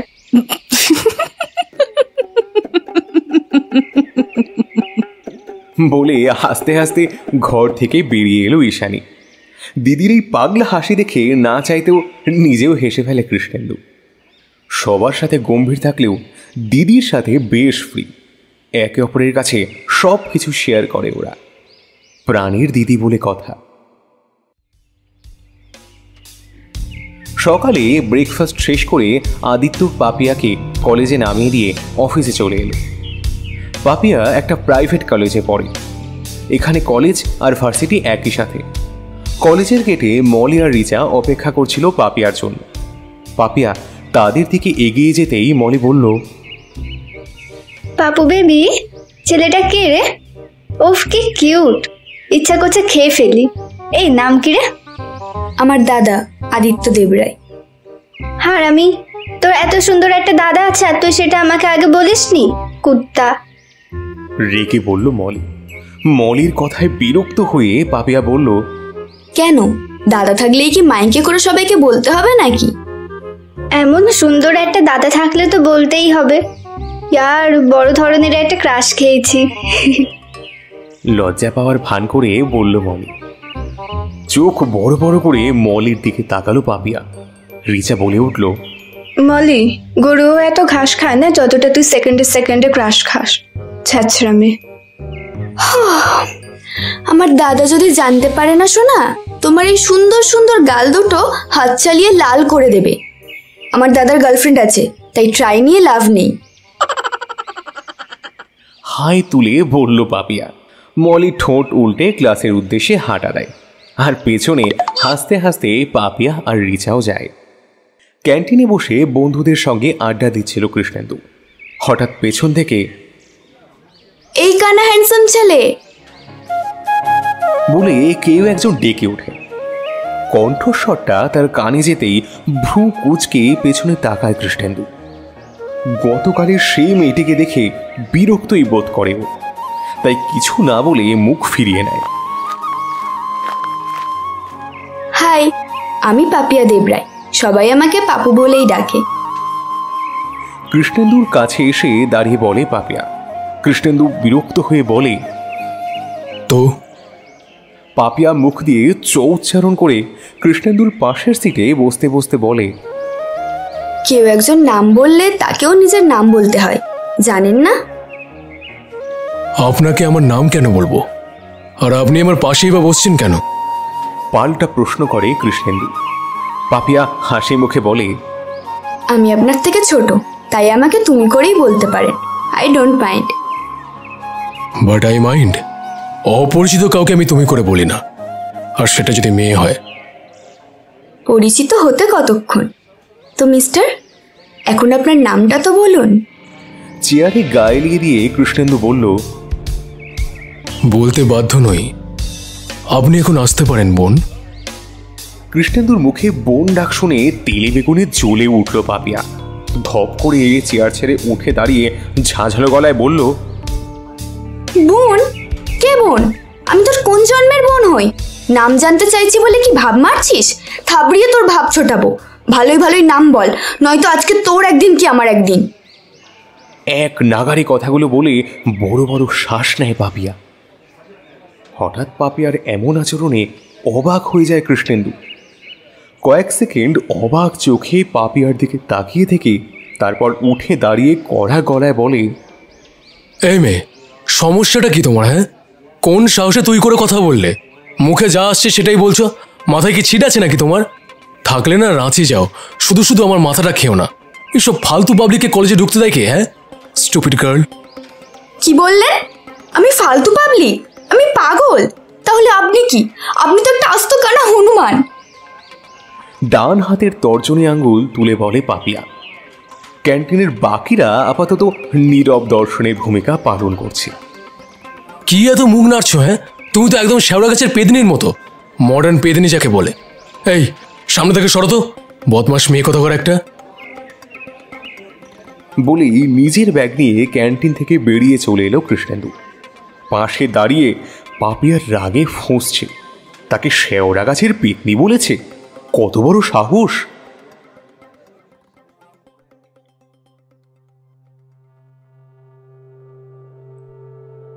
ব্যস্ত শহরে সময় চলেছে তার আপন গতিতে, আর সময়ের গতির সাথে তা মিলিয়ে চলছে মানুষ। এরই মাঝে কেটে গেছে প্রায় সপ্তাহখানেক। অফিসের কাজের বাইরে আর কথা হয়নি ঈশানী আর আদিত্যর মধ্যে। কথা হয়নি বলে ভুল হবে, আদিত্য অনেকবারই কথা বলতে চেয়েছিল, কিন্তু ঈশানী সেই সুযোগ দেয়নি। এড়িয়েই চলেছে সব সময়। কেবিনের বাইরে ঠোঁট কামড়ে দাঁড়িয়ে আছে ঈশানী। ভেতরে খুব অস্থির লাগছে। পরনে আকাশি রঙের একটা চুড়িদার, নীল ওড়না। বড় করে একবার শ্বাস নিয়ে নিজেকে প্রস্তুত করে আদিত্যর কেবিনে নক করে ঈশানী। ভেতর থেকে কামিন শব্দ শুনে দরজা ঠেলে ভেতরে ঢোকে। কি চাই? আগন্তুক ব্যক্তিকে না দেখেই ফাইলের দিকে তাকিয়ে বলে আদিত্য। আদিত্যর খেয়ালিপনায় বেশ রেগে যায় ঈশানী। ঝাঁঝালো গলায় উত্তর দেয়, ফালতু কাজের জন্য নিশ্চয়ই আসেনি, নতুন প্রজেক্টের জন্য কিছু ফাইল রেডি করা হয়েছে, সেটাই দেখাতে এসেছি। এই যে দেখুন, আর দেখে আমাকে উদ্ধার করুন। আদিত্যর হাতে ফাইলটা এগিয়ে দেয় ঈশানী। ঈশানীর এমন আচরণে অবাক হয়ে যায় আদিত্য। ফ্যাল ফ্যাল করে তাকিয়ে থাকে ঈশানীর দিকে। তাকে আরও কিছুটা রাগানোর জন্য গলা পরিষ্কার করে আদিত্য বলে, লিসেন মিস ঈশানী, আমি কিন্তু তোমার বস, সো রেসপেক্ট দিয়ে কথা বলবে। নেক্সট টাইম আমার সাথে জোর গলায় কথা বলার চেষ্টা পর্যন্ত করবে না। Got it? আচ্ছা। ছোট্ট করে উত্তর দেয় ঈশানী। আদিত্য ফাইলটা হাতে নিয়ে উল্টে পাল্টে দেখছে, আর চোখে বারবার ঈশানীর দিকে তাকাচ্ছে। ঈশানীর সাথে কথা বলার সুযোগই পাচ্ছে সে। ফাইল চেক করে আদিত্য বলল, ইস্যু, তোমাকে আমার কিছু কথা বলার ছিল। আজকে কি তুমি ফ্রি আছো? নিমতলায় যাবে আমার সাথে? না, আমি খুব বিজি। কারোর সাথে একান্তে সময় কাটানোর মতো সময় আমার কাছে নেই, ধন্যবাদ। বলেই ফাইলটা নিয়ে কেবিন থেকে বেরিয়ে যায় ঈশানী। ঈশানীর কথা শুনে চোয়াল শক্ত হয়ে যায় আদিত্য। অফিসের অন্যান্যদের সঙ্গে তো ঠিকই হেসে হেসে কথা বলে, অথচ ওর সাথেই ঝাঁঝ দেখায়, অ্যাভয়েড করে চলে। রাগে জোরে জোরে শ্বাস নিচ্ছে আদিত্য। ভেঙে ফেলতে ইচ্ছা করছে তার সব কিছু। গাড়ির চাবি নিয়ে দ্রুত কেবিন থেকে বেরিয়ে যায় সে। এই মুহূর্তে রিফ্রেশমেন্ট দরকার তার। কাজ শেষ করে দুপুরে অফিস থেকে বাড়ি ফেরে ঈশানী। সোফায় কৃষ্ণেন্দুর সাথে সুমন আর ওর এক বন্ধু সুজিত বসে টিভি দেখছিল। সুমন ঈশানীর বড় মামার ছেলে। ঈশানী সুমনকে দেখে সৌজন্যমূলক হাসি এসে বলে, কেমন আছিস ভাই? কখন এলি? ঈশানীর প্রশ্ন শুনে মিষ্টি হাসি এসে সুমন বলে, এই তো ভালো, একটা কাজে কলকাতায় এসেছিলাম, তাই ভাবলাম তোমাদের সঙ্গে একবার দেখা করে যাই। এই 11টার দিকে এসেছি। তা তোমার কি খবর দিদি? ভালো। অল্প হেসে বলে ঈশানী। যাও যাও, ফ্রেশ হয়ে নাও, এই তোমার জন্যই অপেক্ষা করছিলাম। খিদেতে পেটে ইঁদুর দৌড়াচ্ছে। পেটে হাত বুলিয়ে বলে সুমন। ঈশানী আর কৃষ্ণেন্দু ফিক করে হেসে ফেলে। আচ্ছা বলে নিজের রুমে চলে যায় ঈশানী। তারপর স্নান সেরে এসে টেবিলে খাবার সাজাতে সাহায্য করে মুনমুন দেবীকে। খাবারের পর্ব শেষ, এখন ভাত ঘুমের পালা। ঈশানী বিকেলে ঘুম থেকে উঠে দেখে যে কৃষ্ণেন্দু, সুমন আর সুজিত বাইরে যাবে ঘুরতে। মুনমুন দেবীর কথায় ঈশানীও তাই তৈরি হয়ে নেয়। কালো ওয়ান পিসের সাথে কালো জ্যাকেট, এক হাতে কালো রেশমি চুড়ি আর এক হাতে ঘড়ি, ঠোঁটে হালকা গোলাপি লিপস্টিক, চোখে কাজল, ব্যাস পুরোপুরি রেডি সে। কিছুক্ষণ বাইরে ঘোরার পর ফুচকা খেতে যায় ওরা। কৃষ্ণেন্দু কোক আনার জন্য দোকানে যায়। সুমন আর সুজিতের কথায় বেশ হেসে হেসে ফুচকা খাচ্ছে ঈশানী। দূর থেকে গাড়ির জানালা দিয়ে চোয়াল শক্ত করে তাকিয়ে দেখছে এক জোড়া রক্তিম চোখ। কপালের রগ ফুলে নীল হয়ে গেছে। তারপর গাড়ির কাঁচ উঠিয়ে দ্রুত সেখান থেকে চলে যায় আদিত্য। রাগে ক্ষোভে ভেতরটা তার পুড়ে যাচ্ছে। ওর সাথে কথা বলার সময় তো নেই, অথচ এই ছেলের সাথে দাঁড়িয়ে দাঁড়িয়ে হেসে হেসে ফুচকা খাচ্ছে। ইডিয়েট। পরদিন অফিসে গিয়ে ঈশানীকে নিজের কেবিনে দেখা করতে বলে আদিত্য। ঈশানীও ৭-৫ না ভেবে আদিত্যর কেবিনে যায়। গিয়ে দেখে যে আদিত্য উল্টো দিকে ফিরে দাঁড়িয়ে রয়েছে। ঈশানী কেবিনের ভিতর ঢুকে কিছু জিজ্ঞেস করার আগেই আদিত্য বলে ওঠে, ছেলে দুটোকে? হঠাৎ এমন প্রশ্নে কিছুটা ভড়কেই যায় ঈশানী। কোন ছেলের কথা বলছে আদিত্য? কিছু বুঝতে না পেরে বলে, কোন ছেলের কথা বলছেন? আমি কিছু বুঝতে পারলাম না ঠিক। আদিত্য রেগে ঈশানীর এক হাত চেপে ধরে বলে, বুঝতে পারছো না তুমি, তাই না? নাকি ঢং করছো? রাস্তাঘাটে ছেলেদের সাথে ঢলাঢলি করতে ভালো লাগে খুব, তাই না? ঈশানী নিজেকে ছাড়ানোর চেষ্টা করে বলে, কি করছেন কি? হাতটা ছাড়ুন, আমার লাগছে আমার। আদিত্য ঈশানীর দু হাত কোমরের পেছন দিয়ে নিয়ে গিয়ে শক্ত করে চেপে ধরে। তারপর দাঁতে দাঁত চেপে বলে, আমি ধরলে দোষ, আর রাস্তাঘাটে ছেলেদের সাথে ঘোরাঘুরি করা দোষের কিছু না। সমস্যা কি আপনার? কখন থেকে আজে বাজে কথা বলে যাচ্ছেন আপনি? আমি কোনো ছেলের সাথে যাইনি, হাতটা ছাড়ুন, আমার লাগছে বলে ঈশানী নিজেকে ছাড়ানোর চেষ্টা করে। আদিত্য ঈশানীকে দেওয়ালের সাথে মিশিয়ে শক্ত করে হাত ধরে দ্বিগুণ রাগ দেখিয়ে বলে, তোমার সাহস কি করে হয় অন্য ছেলেদের সাথে ঘোরার? আমার সাথে কথা বলার সময় নেই তোমার। আমাকে অ্যাভয়েড করে চলো, আর বাইরে ছেলেদের সাথে ফুচকা খেতে চলে যাও। ছেলেগুলো কে ছিল বলো ইস্যু? ঈশানীর এতক্ষণে টনক নড়ল। সে তো কোনো ছেলের সাথে দেখা করা দূর, কথা বলে না। গতকাল সুমন ভাই আর সুজিতের সাথে ফুচকা খেতে গিয়েছিল, আর সেটাই হয়তো আদিত্য কোনোভাবে দেখেছে, আর তাই এইভাবে রাগ দেখাচ্ছে ওর ওপর। ঈশানী প্রতি উত্তরে কাট কাট গলায় বলে ওঠে, বেশ করেছি ফুচকা খেতে গিয়েছি, দরকার পড়লে ডেটে যাব, তাতে আপনার কি? জানে মেরে ফেলবো একদম। আজকের পর থেকে যেন কোনো ছেলের সাথে না দেখি তোমাকে। চোখ মুখ শক্ত করে বলল আদিত্য। ঈশানী রেগে চেঁচিয়ে বলে, আজব তো, আমি কার সাথে দেখা করব কি করব না তা আপনার কাছ থেকে জানতে হবে আমাকে? না না, কে হন কি আপনি? আমার কোন অধিকার এসব কথা বলছেন? আমার ওপর আপনার অধিকার বহু আগেই হারিয়ে গেছে। আর কান খুলে শুনে রাখুন, আমার লাইফে কোনো রকম ইন্টারফেয়ার করার অধিকার আপনার নেই, মিস্টার আদিত্য দেবরায়। আবেগ ভরা চাহনিতে ঈশানীর চোখে কয়েক পলক তাকিয়ে কপালে কপাল ঠেকিয়ে মিহি কণ্ঠে আদিত্য বলে,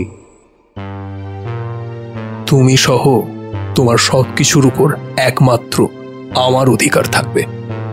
আমার অধিকারে হস্তক্ষেপ হতে দেব না আমি। সাবধান করে দিচ্ছি ঈশানী, আজকের পর থেকে যেন কোনো ছেলের সাথে কথা বলতে না দেখি তোমাকে, তাহলে আমার থেকে খারাপ কেউ হবে না। তুমি জানো না আমি ঠিক কি কি করতে পারি। Mind it, now get lost. শেষের কথাটা ঈশানীকে ছেড়ে জোরে ধমক দিয়ে বলল আদিত্য। ঈশানী হালকা কেঁপে উঠে দ্রুত কেবিন থেকে বেরিয়ে যায়। সবকিছু তার মাথার উপর দিয়ে যাচ্ছে, অসহ্য। নিমতলা ঈশানীর প্রিয় জায়গাগুলোর মধ্যে এটি একটি। এখন এখানেই বসে আছে সে, সাথে তার প্রাণ প্রিয় বাটন ফোন বান্ধবী ঋতু। জেলাস জেলাস মজার ছলে বলে ঋতু। বিস্ময় চোখে তাকায় ঈশানী, তারপর বলে, জেলাস মানে তুই কি বোঝাতে চাইছিস? ঈশানীর কথা শুনে ঋতু ফিক করে হেসে ফেলে। ঋতুর হাসি এই মুহূর্তে ঈশানীর শরীরে তিলে বেগুনের মতো জ্বালিয়ে দিচ্ছে। রেগে বলে, ঋতুকা বাচ্চা, হাসবি না, বল। আরে আদিত্যদা জেলাস, তোকে সুমনদা আর ওর বন্ধুকে একসাথে ফুচকা খেতে দেখে উনি রেগে মেগে অ্যাটম বোম হয়ে আছেন। আদিত্যদা এখনো তোকে ভালোবাসে, তাই তো অন্য কারোর সাথে তোকে দেখে রেগে গেছে। ভালোবাসা? তাচ্ছিল্যের কণ্ঠে বলে ঈশানী। ঋতু কিছুক্ষণ নীরব থেকে তারপর স্বাভাবিক কণ্ঠে বলে ওঠে, দেখ, ওই দিন আদিত্যদা রাগের মাথায় এমন করেছিল, জানি তাতে তুই খুব কষ্ট পেয়েছিলি, কিন্তু আদিত্যদা এখন অনুতপ্ত ঈশানী। বান্টির কাছে যা শুনলাম, আদিত্যদা নাকি এই 2 বছর তোকে পাগলের মতো খুঁজেছিল। এখনো তোকে খুব ভালোবাসে ঈশানী, তাই আরেকটা সুযোগ দিতেই পারিস আদিত্যদাকে। ওনার সাথে আলাদা করে দেখা করে দেখ উনি কি বলতে চান। ভুল তো মানুষেরই হয়, ভুলে যা সব। দ্বিতীয় একটা সুযোগ তো দেওয়াই যায়, বল। কখনোই না ঋতু, ওই লোকটা আমাকে রেস্টুরেন্টে সবার সামনে অপমান করেছিল, আর তুই বলছিস সেসব কথা ভুলে যেতে? তুই অন্তত এগুলো বলিস না। কত অবহেলা সহ্য করে তার কাছে শুধু একটু সময় চেয়েছিলাম, দিয়েছিল সে আমাকে। ভালোই যদি বাসতো তাহলে অন্তত আমাকে একটু সম্মান করত, একটু সময় দিত। ওনাকে আমি কখনোই ক্ষমা করব না ঋতু। আর দ্বিতীয় সুযোগ তো অনেক দূরের কথা। ঠোঁট কামড়ে কান আটকানোর চেষ্টা করছে ঈশানী, কিন্তু চোখের কোণায় ঠিকই জল চিকচিক করছে। ঋতু আর কথা বাড়ায় না, এক হাতে আগলে নেয় সেই ঈশানীকে, মাথায় হাত বুলিয়ে শান্ত হতে বলে তাকে।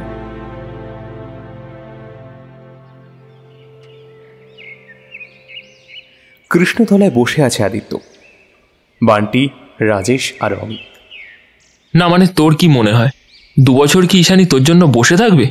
ওইটা ঈশানীর বয়ফ্রেন্ড নয়তো ফিয়ান্সে, মিলিয়ে দেখিস। অমিত বলে। বান্টি অমিতের মাথায় চাপড় দিয়ে বলে, শালা বদমাস, ভালো কথা বলতে পারিস না? ঈশানীর কোনো বয়ফ্রেন্ড টয়ফ্রেন্ড নেই, আমি 100% শিওর। তাহলে ছেলেগুলোকে? চিন্তিত হয়ে পড়ল আদিত্য। রাজেশ বিরক্ত হয়ে বলে, ভাই এত সিরিয়াস হচ্ছিস কেন? এমনও তো হতে পারে যে ছেলেটা ঈশানীর কাজিন ব্রাদার। ভাই দুজনেই যদি কাজিন ব্রাদার্স হয় তাহলে তো ছেড়েই দিলাম, কিন্তু একজনও যদি সত্যি ঈশানীর ফিয়ান্সে হয়ে থাকে তাহলে তো আমি মন্দিরে গিয়ে 500 টাকা দান করব। পকেটে মোবাইল ঢোকাতে ঢোকাতে বলে আদিত্য। আদিত্য একটা কোকের বোতল নিয়ে অমিতের দিকে ছুড়ে দিয়ে বলে, শালা হারামি, এই আশা তোর মনে? আমার না হওয়া সংসার ভেঙে যাচ্ছে, কোথায় সমাধান করবি তা না উল্টো পাল্টা কথা বলছিস খালি। বান্টি, তুই ঋতুকে কল করে একবার জিজ্ঞেস করতো, আর হ্যাঁ, ফোনটা লাউড স্পিকারে দিবি কিন্তু। রাজেশ বলে। বান্টি পকেট থেকে মোবাইল বের করে ঋতুকে কল করলো। ঋতু কল রিসিভ করে হ্যালো বলল। কেমন আছো ঋতু? একটু আগেই না কথা হলো, এখন আবার জিজ্ঞেস করছো কেন? না মানে এমনি, কি করছো তুমি? পাশ থেকে রাজেশ বান্টির মাথায় চাপড় মেরে ফিসফিস করে বলে, এই কেলানে, তোকে প্রেম করার জন্য ফোন করতে বলেছি, আসল কথা জিজ্ঞেস কর। বান্টি রাজেশের দিকে অসহায় দৃষ্টিতে তাকিয়ে থেকে ঋতুকে জিজ্ঞেস করে, আচ্ছা ঋতু, একটা সত্যি কথা বলবে? ঈশানীর কি কোনো বয়ফ্রেন্ড বা ফিয়ান্সে আছে? তুমি কি জানো? হঠাৎ বান্টির এমন প্রশ্ন শুনে খানিকটা অবাকই হয় ঋতু। কয়েক সেকেন্ড পর সবটা বুঝতে পারে। বান্টির সাথে বাকি 3 জনও আছে, আর আদিত্য যে বান্টির মাধ্যমেই জানতে চাইছে সেটা বুঝতে আর অসুবিধা হয় না ঋতুর। এই সুযোগে ব্যাটাকে জ্বালানো যাক। কেন বলো তো, আজ হঠাৎ করে ঈশানীর কথা জিজ্ঞেস করলে? না এমনি, বলো বয়ফ্রেন্ড আছে ঈশানীর? বান্টি জিজ্ঞেস করে। নেই বললেও হবে না, আবার আছে যে তাও না। ঋতুর কথা শুনে একে অপরের দিকে বিস্ময়কর দৃষ্টিতে তাকায় 4 জন। তারপর বান্টি বলে ওঠে, মানে এটা আবার কেমন কথা? মানেটা খুব স্বাভাবিক, বুঝলে বোঝো, না হলে আর বলতে পারবো না। আচ্ছা, ওই দিন ঈশানী কাদের সাথে ফুচকা খেতে গেছিল? ও, ওই দিন তো ঈশানী ওর মামাতো ভাই সুমন আর ওর বন্ধু সুজিতের সাথে গিয়েছিল। বলেই জিভে কামড় দেয় ঋতু। ইস, তাড়াহুড়ো করে বলে দিল। ও, তার মানে ছেলেটা ঈশানীর জাস্ট কাজিন ব্রাদার টাইপ, আর একজন জাস্ট বন্ধু, আর কিছু না? না, এমন নয়, তবে আমি শিওর হয়ে কিছুই বলতে পারবো না। কার মনের কথা আর কে জানে বলো। আর এমনিতেও আমাদের ঈশানীকে যে কত ছেলে প্রপোজ করে তার হিসাব নেই। আর ওরম হ্যান্ডসাম ছেলেরা প্রপোজ করলে তো যে কেউ প্রেমে পড়ে যাবে। অন্তত আমি হলে তো প্রেমে পড়ে যেতাম। ঈশানীও ঠিক কারোর প্রেমে পড়ে যাবে, আই এম ড্যাম শিওর। বলেই হাই তুলল ঋতু। আদিত্য চোয়াল শক্ত করে হাত মুঠো করে বসে আছে। বান্টি কাট কাট গলায় বলে ওঠে, এই তুমি প্রেমে পড়বে মানে? আমি থাকতে তুমি আবার কার প্রেমে পড়তে যাবে? আরে না, এমনি বললাম। সুজিতার পার্সোনালিটি কিন্তু খুব ভালো। আজকালকার যুগে এমন পার্সন পাওয়া অনেক টাফ। ঈশানীর মামার বাড়ি কোথায় জানো? মেদিনীপুর, শ্রীনগর। কেন বলো তো? কিছু না, একটা লাল দাগ বসাবো। ঠিক আছে, এখন রাখছি। বলেই ফোনটা কেটে দেয় বান্টি। ভাই, অনেক দিন ধরে কোনো অপারেশনে নামি না, কি বলিস তোরা? আড়মোড়া ভেঙে বলে অমিত। প্রতিউত্তরে বাঁকা হাসে আদিত্য।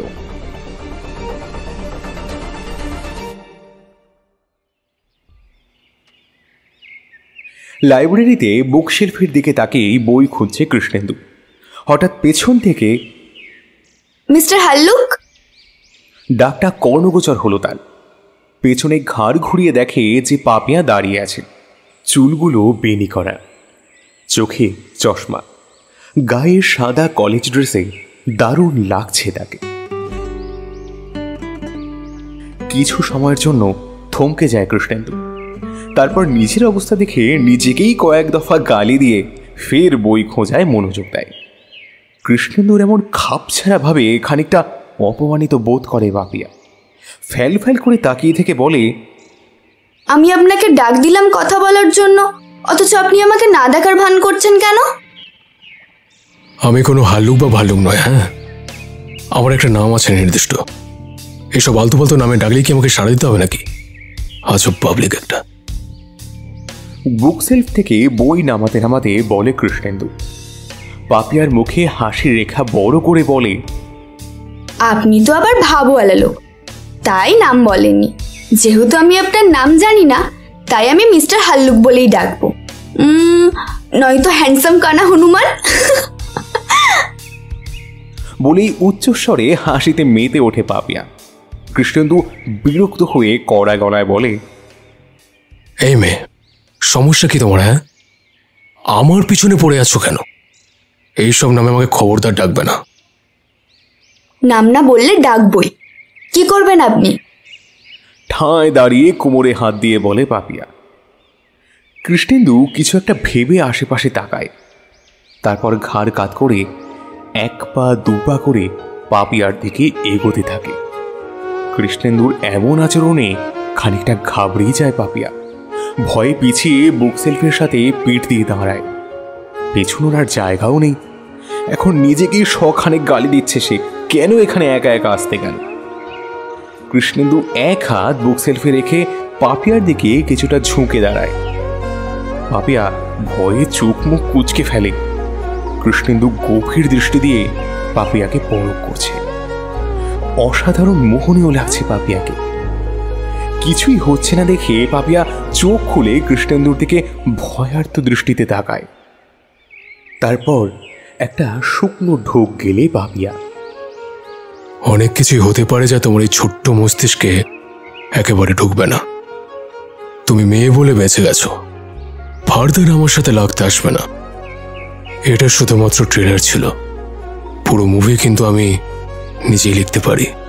বলেই বই হাতে নিয়ে লাইব্রেরি থেকে বেরিয়ে যায় কৃষ্ণেন্দু। পাপিয়া এখনো স্তব্ধ হয়ে দাঁড়িয়ে আছে।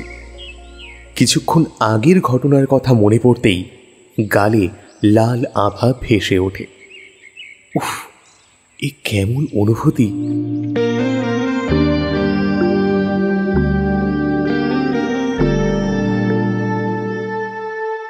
সপ্তাহে 1 কি 2 দিন কলেজে যায় ঈশানী। ঋতু আর সুপর্ণার কাছ থেকে নোটগুলো কালেক্ট করে, আর তার ইন্টেলিজেন্ট ভাই কৃষ্ণেন্দু তো আছেই। ঈশানী ভেবে পায় না ছেলেটা তো ভালো করে পড়তেও বসে না, তাও কিভাবে পড়াশোনায় এত ফার্স্ট। ঈশানী আর কৃষ্ণেন্দু যমজ। ঈশানী কৃষ্ণেন্দুর থেকে 5 মিনিটের বড়, তবে দেখলে কেউ বলবে না তারা যমজ। গম্ভীর প্রকৃতির কৃষ্ণেন্দুর বডি, হাইট, কথা বলার ধরন, চাল চলন সব মিলিয়ে ঈশানীর চেয়ে কয়েক বছরের বড় মনে হয় কৃষ্ণেন্দুকে। আর হবে নাই বা কেন, ঈশানীর তো ওয়েট মাত্র 45। ব্যাপারটা ঈশানীর বেশ মজাই লাগে। কৃষ্ণেন্দুকে ঈশানী সবসময় বড় ভাইয়ের মতোই ট্রিট করে এসেছে। কৃষ্ণেন্দুও শাসনে রেখেছে তার দিদিকে। কৃষ্ণেন্দু যথেষ্ট অ্যাডাল্ট আর বুদ্ধিমত্তা ছেলে। কৃষ্ণেন্দু মেদিনীপুর অর্থাৎ মামা বাড়ি থেকেই পড়াশোনা করত, তাই খুব একটা কলকাতায় আসতো না বললেই চলে। ঈশানীর মামারা পলিটিক্স করে, সেই সুবাদে মামাদের কিছু গুণ কৃষ্ণেন্দুর মধ্যেও আছে। সেও হয়তো এসবের সাথেই জড়িত। সেবার একটা অ্যাক্সিডেন্টে কৃষ্ণেন্দু এসএসসি দিতে পারেনি। তখন ঈশানীর সে কি কান্নাকাটি। সেও তার ভাইকে রেখে পরীক্ষা দেবে না। কৃষ্ণেন্দু তাকে অনেক বোঝানোর পর পরীক্ষা দিতে রাজি হয়। কৃষ্ণেন্দু কলকাতায় আসতেই চায়নি। বাবা মারা যাওয়ার পর ঈশানী আর তার মায়ের জন্যই সে কলকাতায় আসে। তাও মাঝে মাঝে অবসর পেলে মেদিনীপুরে পাড়ি জমায় সে। মেদিনীপুরে কি আছে ঈশানী বুঝতে পারে না। ব্যালকনিতে দাঁড়িয়ে দাঁড়িয়ে এইসবই ভাবছিল ঈশানী। ভাবনায় ইতি হয় কৃষ্ণেন্দুর ডাকে। কিরে বাবু কুমারী, কি এত ভাবছিস? ঘাড় ঘুরিয়ে ঈশানী দেখে যে কৃষ্ণেন্দু 2 কাপ কফি নিয়ে দাঁড়িয়ে আছে। ঈশানী মুচকি হেসে কফি হাতে নিয়ে চুমুক দিয়ে বলে, ভাই তুই কিন্তু সত্যি খুব ভালো কফি বানাস। কিরে, কি ভাবছিলি? বললি না তো? এক হাতে ব্যালকনিতে ভর দিয়ে বলে কৃষ্ণেন্দু। ঈশানী ফট করে উত্তর দেয়, তোকে নিয়ে গবেষণা করছিলাম। তুই পড়াশোনা না করেও কিভাবে ফার্স্ট ক্লাস হোস, আমাকেও কিছু টিপস দে ভাই। ঈশানীর কথায় ফিক করে হেসে ফেলে কৃষ্ণেন্দু। তারপর বলে, মাথা মাথা মাথা কাজে লাগাতে হয়, কিন্তু তোর তো মাথায় শুধুমাত্র গোবর পোড়া। তোর দ্বারাই হবে না, ও তুই বাদ দে। ঈশানী মুখ কালো করে কফি খেতে থাকে। হঠাৎ কৃষ্ণেন্দু বলে ওঠে, এসো, আমি কিছুদিনের জন্য বাইরে যাচ্ছি, তুই একটু মাকে ম্যানেজ করিস। কোথায় যাবি? চিন্তিত হয়ে বলে ঈশানী। কফি মগের শেষ চুমুকটা দিয়ে কৃষ্ণেন্দু বলে, প্রথমে যাব মেদিনীপুরে, তারপর সেখান থেকে যাচ্ছি ব্রাহ্মণবাড়িয়া। কিছু কাজ আছে আমার। ব্রাহ্মণবাড়িয়া যে যাচ্ছি সেটা মাকে বলিস না, ট্রিপে গেছি বলে চালিয়ে দিস। আর হ্যাঁ, তখন আমাকে কিন্তু ফোনে পাবি না। ভাই প্লিজ সাবধানে থাকিস। এসব সিক্রেট ফিক্রেট বাদ দে এবার, এগুলোতে অনেক রিস্ক, খুব ভয় হয় আমার। অনুরোধ করে বলে ঈশানী। কৃষ্ণেন্দু মৃদু হেসে শান্তস্বরে বলে, তোর কি আমার উপর বিশ্বাস নেই নাকি? আমার বিশ্বাস আছে তোর উপর। আমি জানি আমার ভাই কখনো খারাপ কিছুতে জড়িত হবে না। শেষের কথাটা মুচকি হেসেই বলে ঈশানী। দিদির মাথায় হাত বুলিয়ে চুলগুলো এলোমেলো করে দেয় কৃষ্ণেন্দু। ঈশানী রেগে হাতটা ঝামটা মেরে ফেলে দেয় ওর। কৃষ্ণেন্দু উচ্চ স্বরে হাসতে হাসতে কফি মাগ নিয়ে চলে যায়। মাঝে কেটে যায় কিছুদিন। কৃষ্ণেন্দু কলকাতায় ফিরে এসেছে আজ 2 দিন, কিন্তু এই 2 দিন কৃষ্ণেন্দুকে খুব একটা দেখা যায়নি। ফিরে এসেই রুমে ল্যাপটপ নিয়ে বসে ঘন্টার পর ঘন্টা কিছু করে, তারপর হঠাৎ কাউকে কিছু না বলেই বাইরে চলে যায়। তবে ওপর থেকে দেখে কৃষ্ণেন্দুকে খুব চিন্তিত বলে মনে হয়। ভাইয়ের মতিগতি কিছুই বুঝতে পারে না ঈশানী, তাই বেশি ঘাটে না যতক্ষণ না কৃষ্ণেন্দু নিজে থেকে এসে কিছু বলে তাকে। ঈশানী রেডি হয়ে খাবার খাওয়ার পর্ব শেষ করে অফিসে যায়। নতুন প্রজেক্টের জন্য কাজের প্রচুর চাপ। অফিসে গিয়ে বসেই ফাইল ঘাঁটছে আর আহানের সাথে প্রজেক্ট নিয়ে টুকিটাকি কথা বলছে। আজ ক্লায়েন্ট আসবে মিটিং করতে, তাই প্রেজেন্টেশনের কাগজপত্র চেক করছে। তখন আহান আর ঈশানীকে নিজের কেবিনে ডাকে আদিত্য। দুজন কেবিনে যাওয়ার পর আদিত্য বলে, ক্লায়েন্টদের সাথে অফিসে নয়, 5 স্টার রেস্টুরেন্টে দেখা করব, সেখানে লাঞ্চ করা হবে। তোমরা দুজন সব রেডি করে রেখো, আর 10 মিনিট পর বের হব। ঈশানী অসহায়ভাবে শুধু চেয়েই রইল। যাওয়ার ইচ্ছে তার একদমই নেই, কিন্তু কি আর করার, সাধের চাকরি, না গেলে তো আর হবে না। দুজনেই সম্মতি দিয়ে বেরিয়ে যায় কেবিন থেকে। গাড়িতে বসে আছে আদিত্য, তার পাশে ঈশানী বসে গাড়ির কাঁচ নামিয়ে মুগ্ধকর দৃষ্টিতে বাইরে তাকিয়ে আছে। সামনে ড্রাইভারের সাথে আহান বসে আছে। 5 স্টার রেস্টুরেন্টের সামনে গাড়িটা থামতেই 3 জন গাড়ি থেকে নেমে ভেতরে যায়। ঈশানী আগে আরও একবার কৃষ্ণেন্দুর সাথে এসেছিল এখানে, এই নিয়ে দ্বিতীয়বার আসা। আদিত্যর পেছন পেছন হাঁটছে দুজন। আদিত্য একটা টেবিলের সামনে দাঁড়াতেই দুজন লোক দাঁড়িয়ে তার সাথে হ্যান্ডশেক করে। তারপর আহানের সাথে। এদের একজন আকাশ আর অন্যজন রূপম। আহানের সাথে পরিচয় হওয়ার পর রূপম ঈশানীর দিকে হাত বাড়িয়ে দেয়, বলে, হে, আই এম রূপম। ঈশানী কিছুক্ষণ স্থির দৃষ্টিতে তাকিয়ে থাকে। আসলে হাত মেলাবে কি না সেটাই ভাবছে। অফিসের ক্লায়েন্ট হাত না মেলালে যদি অপমান বোধ করে, আর ও অত 7-5 না ভেবে ঈশানীও হাত মিলিয়ে বলে, হাই, আমি ঈশানী। রূপম কিছুক্ষণ ঈশানীর নামটা আওড়ায়, তারপর বলে, ঈশানী, আমি কিন্তু তোমাকে ইস্যু বলেই ডাকবো। আশা করি এতে তোমার কোনো সমস্যা হবে না, তাই তো? তুমি যেহেতু আমার থেকে ছোট, তাই আমি কিন্তু তোমাকে তুমি করেই বলবো, কিছু মাইন্ড করো না প্লিজ। ঈশানী মনে মনে খুব ঝাড়ছে রূপমকে। আরে বেটা, চিনিস না জানিস না, ডাইরেক্ট তুমি, ছ্যাঁচড়া কোথাকার। কিন্তু মুখে সৌজন্যমূলক হাসি এসে বলে, সমস্যা নেই, তুমি বলতে পারেন, আর আমাকে সবাই ইস্যু বলেই ডাকে। রূপম চেয়ার টেনে বসতে বললে ঈশানীও একটা মিষ্টি হাসি দিয়ে চেয়ারে বসে পড়ে। এতক্ষণ চোয়াল শক্ত করে সবটাই দেখছিল আদিত্য। যেই রূপম ঈশানীর পাশের চেয়ারে বসতে যাবে, অমনি আদিত্য হুট করে ঈশানীর পাশের চেয়ারে বসে পড়ে।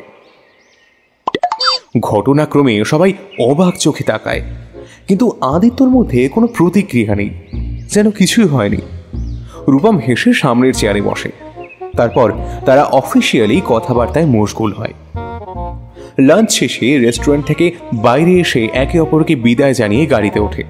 যাওয়ার আগে রূপম ঈশানীকে মুচকি হেসে বলে, bye, see you again and take care dear Ishu. ঈশানীও সৌজন্যতা বজায় রেখে বলে, ইউ টু মিস্টার রূপম। ওদিক থেকে আদিত্য রাগে অ্যাটম বোম হয়ে আছে, যেন যে কোনো মুহূর্তে ফেটে যাবে। কেন যে ইস্যুকে এখানে আনতে গেল, আর এই স্টুপিড মেয়েকে দেখো কিভাবে হেসে হেসে কথা বলছে, যত সব ন্যাকামি। স্নিগ্ধ সকালে পাখির মনোমুগ্ধকর কলরব। ঘড়ির কাঁটা 6টায় ছুঁই ছুঁই। ঈশানী ব্যালকনিতে দাঁড়িয়ে চা খাচ্ছে আর স্নিগ্ধ সকাল উপভোগ করছে। তখনই পেছন থেকে মাথায় কেউ চাপড় মারে। ঈশানী বলে মাথা হালকা ডলতে থাকে। ব্যালকনির রেলিংয়ে ভর দিয়ে কৃষ্ণেন্দু বলে, আসতেই দিয়েছি, হ্যাঁ, তাই অযথা ড্রামা করার কোনো দরকার নেই। ব্যথা পাসনি সেটা আমি খুব ভালো করে জানি। উফ, কচু জানিস তুই। আচ্ছা ইস্যু, অফিসে তোর কোনো রকম সমস্যা হচ্ছে? কেউ কিছু বলে আমাকে বলতে পারিস। সিরিয়াস হয়ে বলে কৃষ্ণেন্দু। হঠাৎ ভাইয়ের এমন প্রশ্নে কিছুটা অবাকই হয় ঈশানী। ভাইকে তো আদিত্যর কথা বলা হয়নি, আর ভাই অফিস নিয়ে এত চিন্তিত কেন? তারপর স্বাভাবিক গলায় বলে, না তো ভাই, কোনো সমস্যা নেই। সত্যি বলছিস তো? ঈশানী এবার ইতস্তত বোধ করে। আচ্ছা ভাইকে কি আদির কথা জানিয়ে দেব? কিন্তু ও যদি একটু বেশি সিরিয়াসলি নেয়, এটা কোনো সাবজেক্ট হলো? আমি তো আর আদির প্রতি দুর্বল না, তাই বলার প্রশ্ন আসে না। মনে মনে এসব ভেবে তারপর ঠোঁটে হাসি টেনে বলে, হ্যাঁ সত্যি বলছি। কৃষ্ণেন্দু কিছুক্ষণ তীক্ষ্ণ দৃষ্টিতে ঈশানের দিকে তাকিয়ে থাকে, তারপর লম্বা একটা শ্বাস ফেলে দ্রুত রুম থেকে বেরিয়ে যায়। ভাইয়ের মতিগতি বুঝতে পারছে না ঈশানী। হঠাৎ ওর অফিস নিয়ে পড়েছে কেন? ঈশানীর অফিসে জয়েন করা নিয়ে কৃষ্ণেন্দুর ঘোর আপত্তি ছিল, তবে সময়ের সাথে সাথে কৃষ্ণেন্দুও চুপ হয়ে যায়। কিন্তু কাল রাতে খাবার শেষে ঈশানী সোফায় বসে টিভি দেখছিল। তখন কৃষ্ণেন্দু সামনে দাঁড়িয়ে বলে, তুই আর অফিস যাবি না, রিজাইন দিয়ে দে। ভাইয়ের মুখে এমন কথা শুনে স্তব্ধ হয়ে যায় ঈশানী। তারপর অবাক স্বরে বলে, রিজাইন দেব মানে? মানে এটাই যে তুই আর অফিস যাচ্ছিস না, কাজ করতে হবে না তোকে, আমি যা ইনকাম করি তাতেই চলবে, তুই শুধু পড়াশোনাতে মনোযোগ দে। সিরিয়াস ভাবে বলে কৃষ্ণেন্দু। মুনমুন দেবী এতক্ষণে মুখ খুললেন। মানে কি কৃষ? ইস্যু রিজাইন দেবে কেন? তুই আবার আগের মতো শুরু করছিস? আর তোর ইনকাম দিয়ে চলবে মানে? তুই কি করিস না করিস, কিভাবে টাকা ইনকাম করিস, কিছুই তো জানি না আমরা। আদৌ তুই খারাপ কোনো কাজে লিপ্ত আছিস কি না সেটাও তো জানি না। মা, আমার উপর তোমার ভরসা নেই? তোমরা আমাকে এমন কোনো শিক্ষা দাওনি যে টাকার জন্য আমি খারাপ কাজে লিপ্ত হব। আমি যা ইনকাম করি সব পরিশ্রম করেই করি। তোদের ওপর আমার বিশ্বাস আছে। মেয়েটা যদি নিজের পায়ে দাঁড়াতে পারে তাহলে ক্ষতি কি? এতদিন তো কোনো সমস্যা হয়নি, তাহলে হঠাৎ কেন আবার রিজাইন দেওয়ার কথা বলছিস? মা, শুধু শুধু ইস্যু কেন কষ্ট করবে? আমার যা আছে তাতেই ওকে রাজকন্যার মতন করে রাখবো। ইস্যুকে শুধু পড়াশোনা করতে বলো। চোখে মুখে গম্ভীরতা বজায় রেখে বলে কৃষ্ণেন্দু।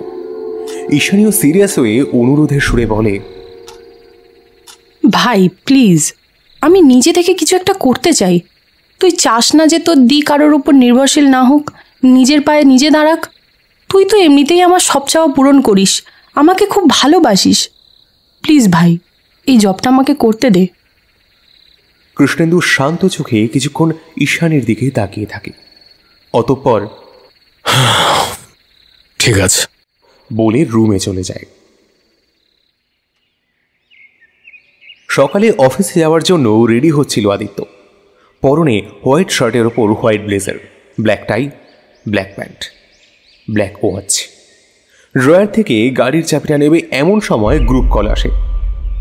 রিসিভ করার পর অমিত বলে, আরে ভাই, খবর হয়ে গেছে জানিস তো? আদিত্য বলে, কি হয়েছে না বললে জানবো কিভাবে? ওই সুজিতকে মারার জন্য যাদের পাঠিয়েছিলাম তারাই এখন হাসপাতালে অ্যাডমিট ভাই। চিন্তিত গলায় বলে বান্টি। তো কি হয়েছে? মারপিট করতে গিয়ে 2-4 ঘা লেগেছে হয়তো। স্বাভাবিক গলায় বলে আদিত্য। না, তুই যা ভাবছিস তা নয়। অসহায় কণ্ঠে বলে ওঠে অমিত। ওই ছেলেগুলোকে বেদম কেলানি দিয়েছে ভাই কেউ, অবস্থা খুবই খারাপ। 6-7 মাস তো হাসপাতালেই থাকতে হবে।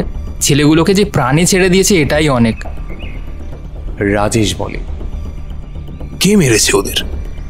বিস্মিত হয়ে বলে আদিত্য। কে জানি না, তবে ছেলেটা যে সুজিত কিংবা সুমন ছিল না এটা শিওর। তারা ছেলেগুলোকে নাকি খালি জিজ্ঞেস করেছে কে বা কারা ওদের পাঠিয়েছে। ভাইরে, যে মায়া ছাড়া এমন করে কেলাতে পারে সে একবার আমাদেরকে পেলে আর ছাড়বে না রে। ভয় মিশ্রিত স্বরে বলে অমিত। আরে না, আমাদের পাবে কিভাবে? আমরা কলকাতায় আছি আর ওরা মেদিনীপুরে, তাই আমাদের ধরার প্রশ্নই আসে না। চাপ নিস না তোরা। আর ধরতে পারলে না হয় আমরা আমাদের মতো ক্লাস নেব, কি বলিস? মজার ছলে শক্ত কণ্ঠে বলে আদিত্য। তারপর আরো কিছু কথার পর কল কেটে দেয়।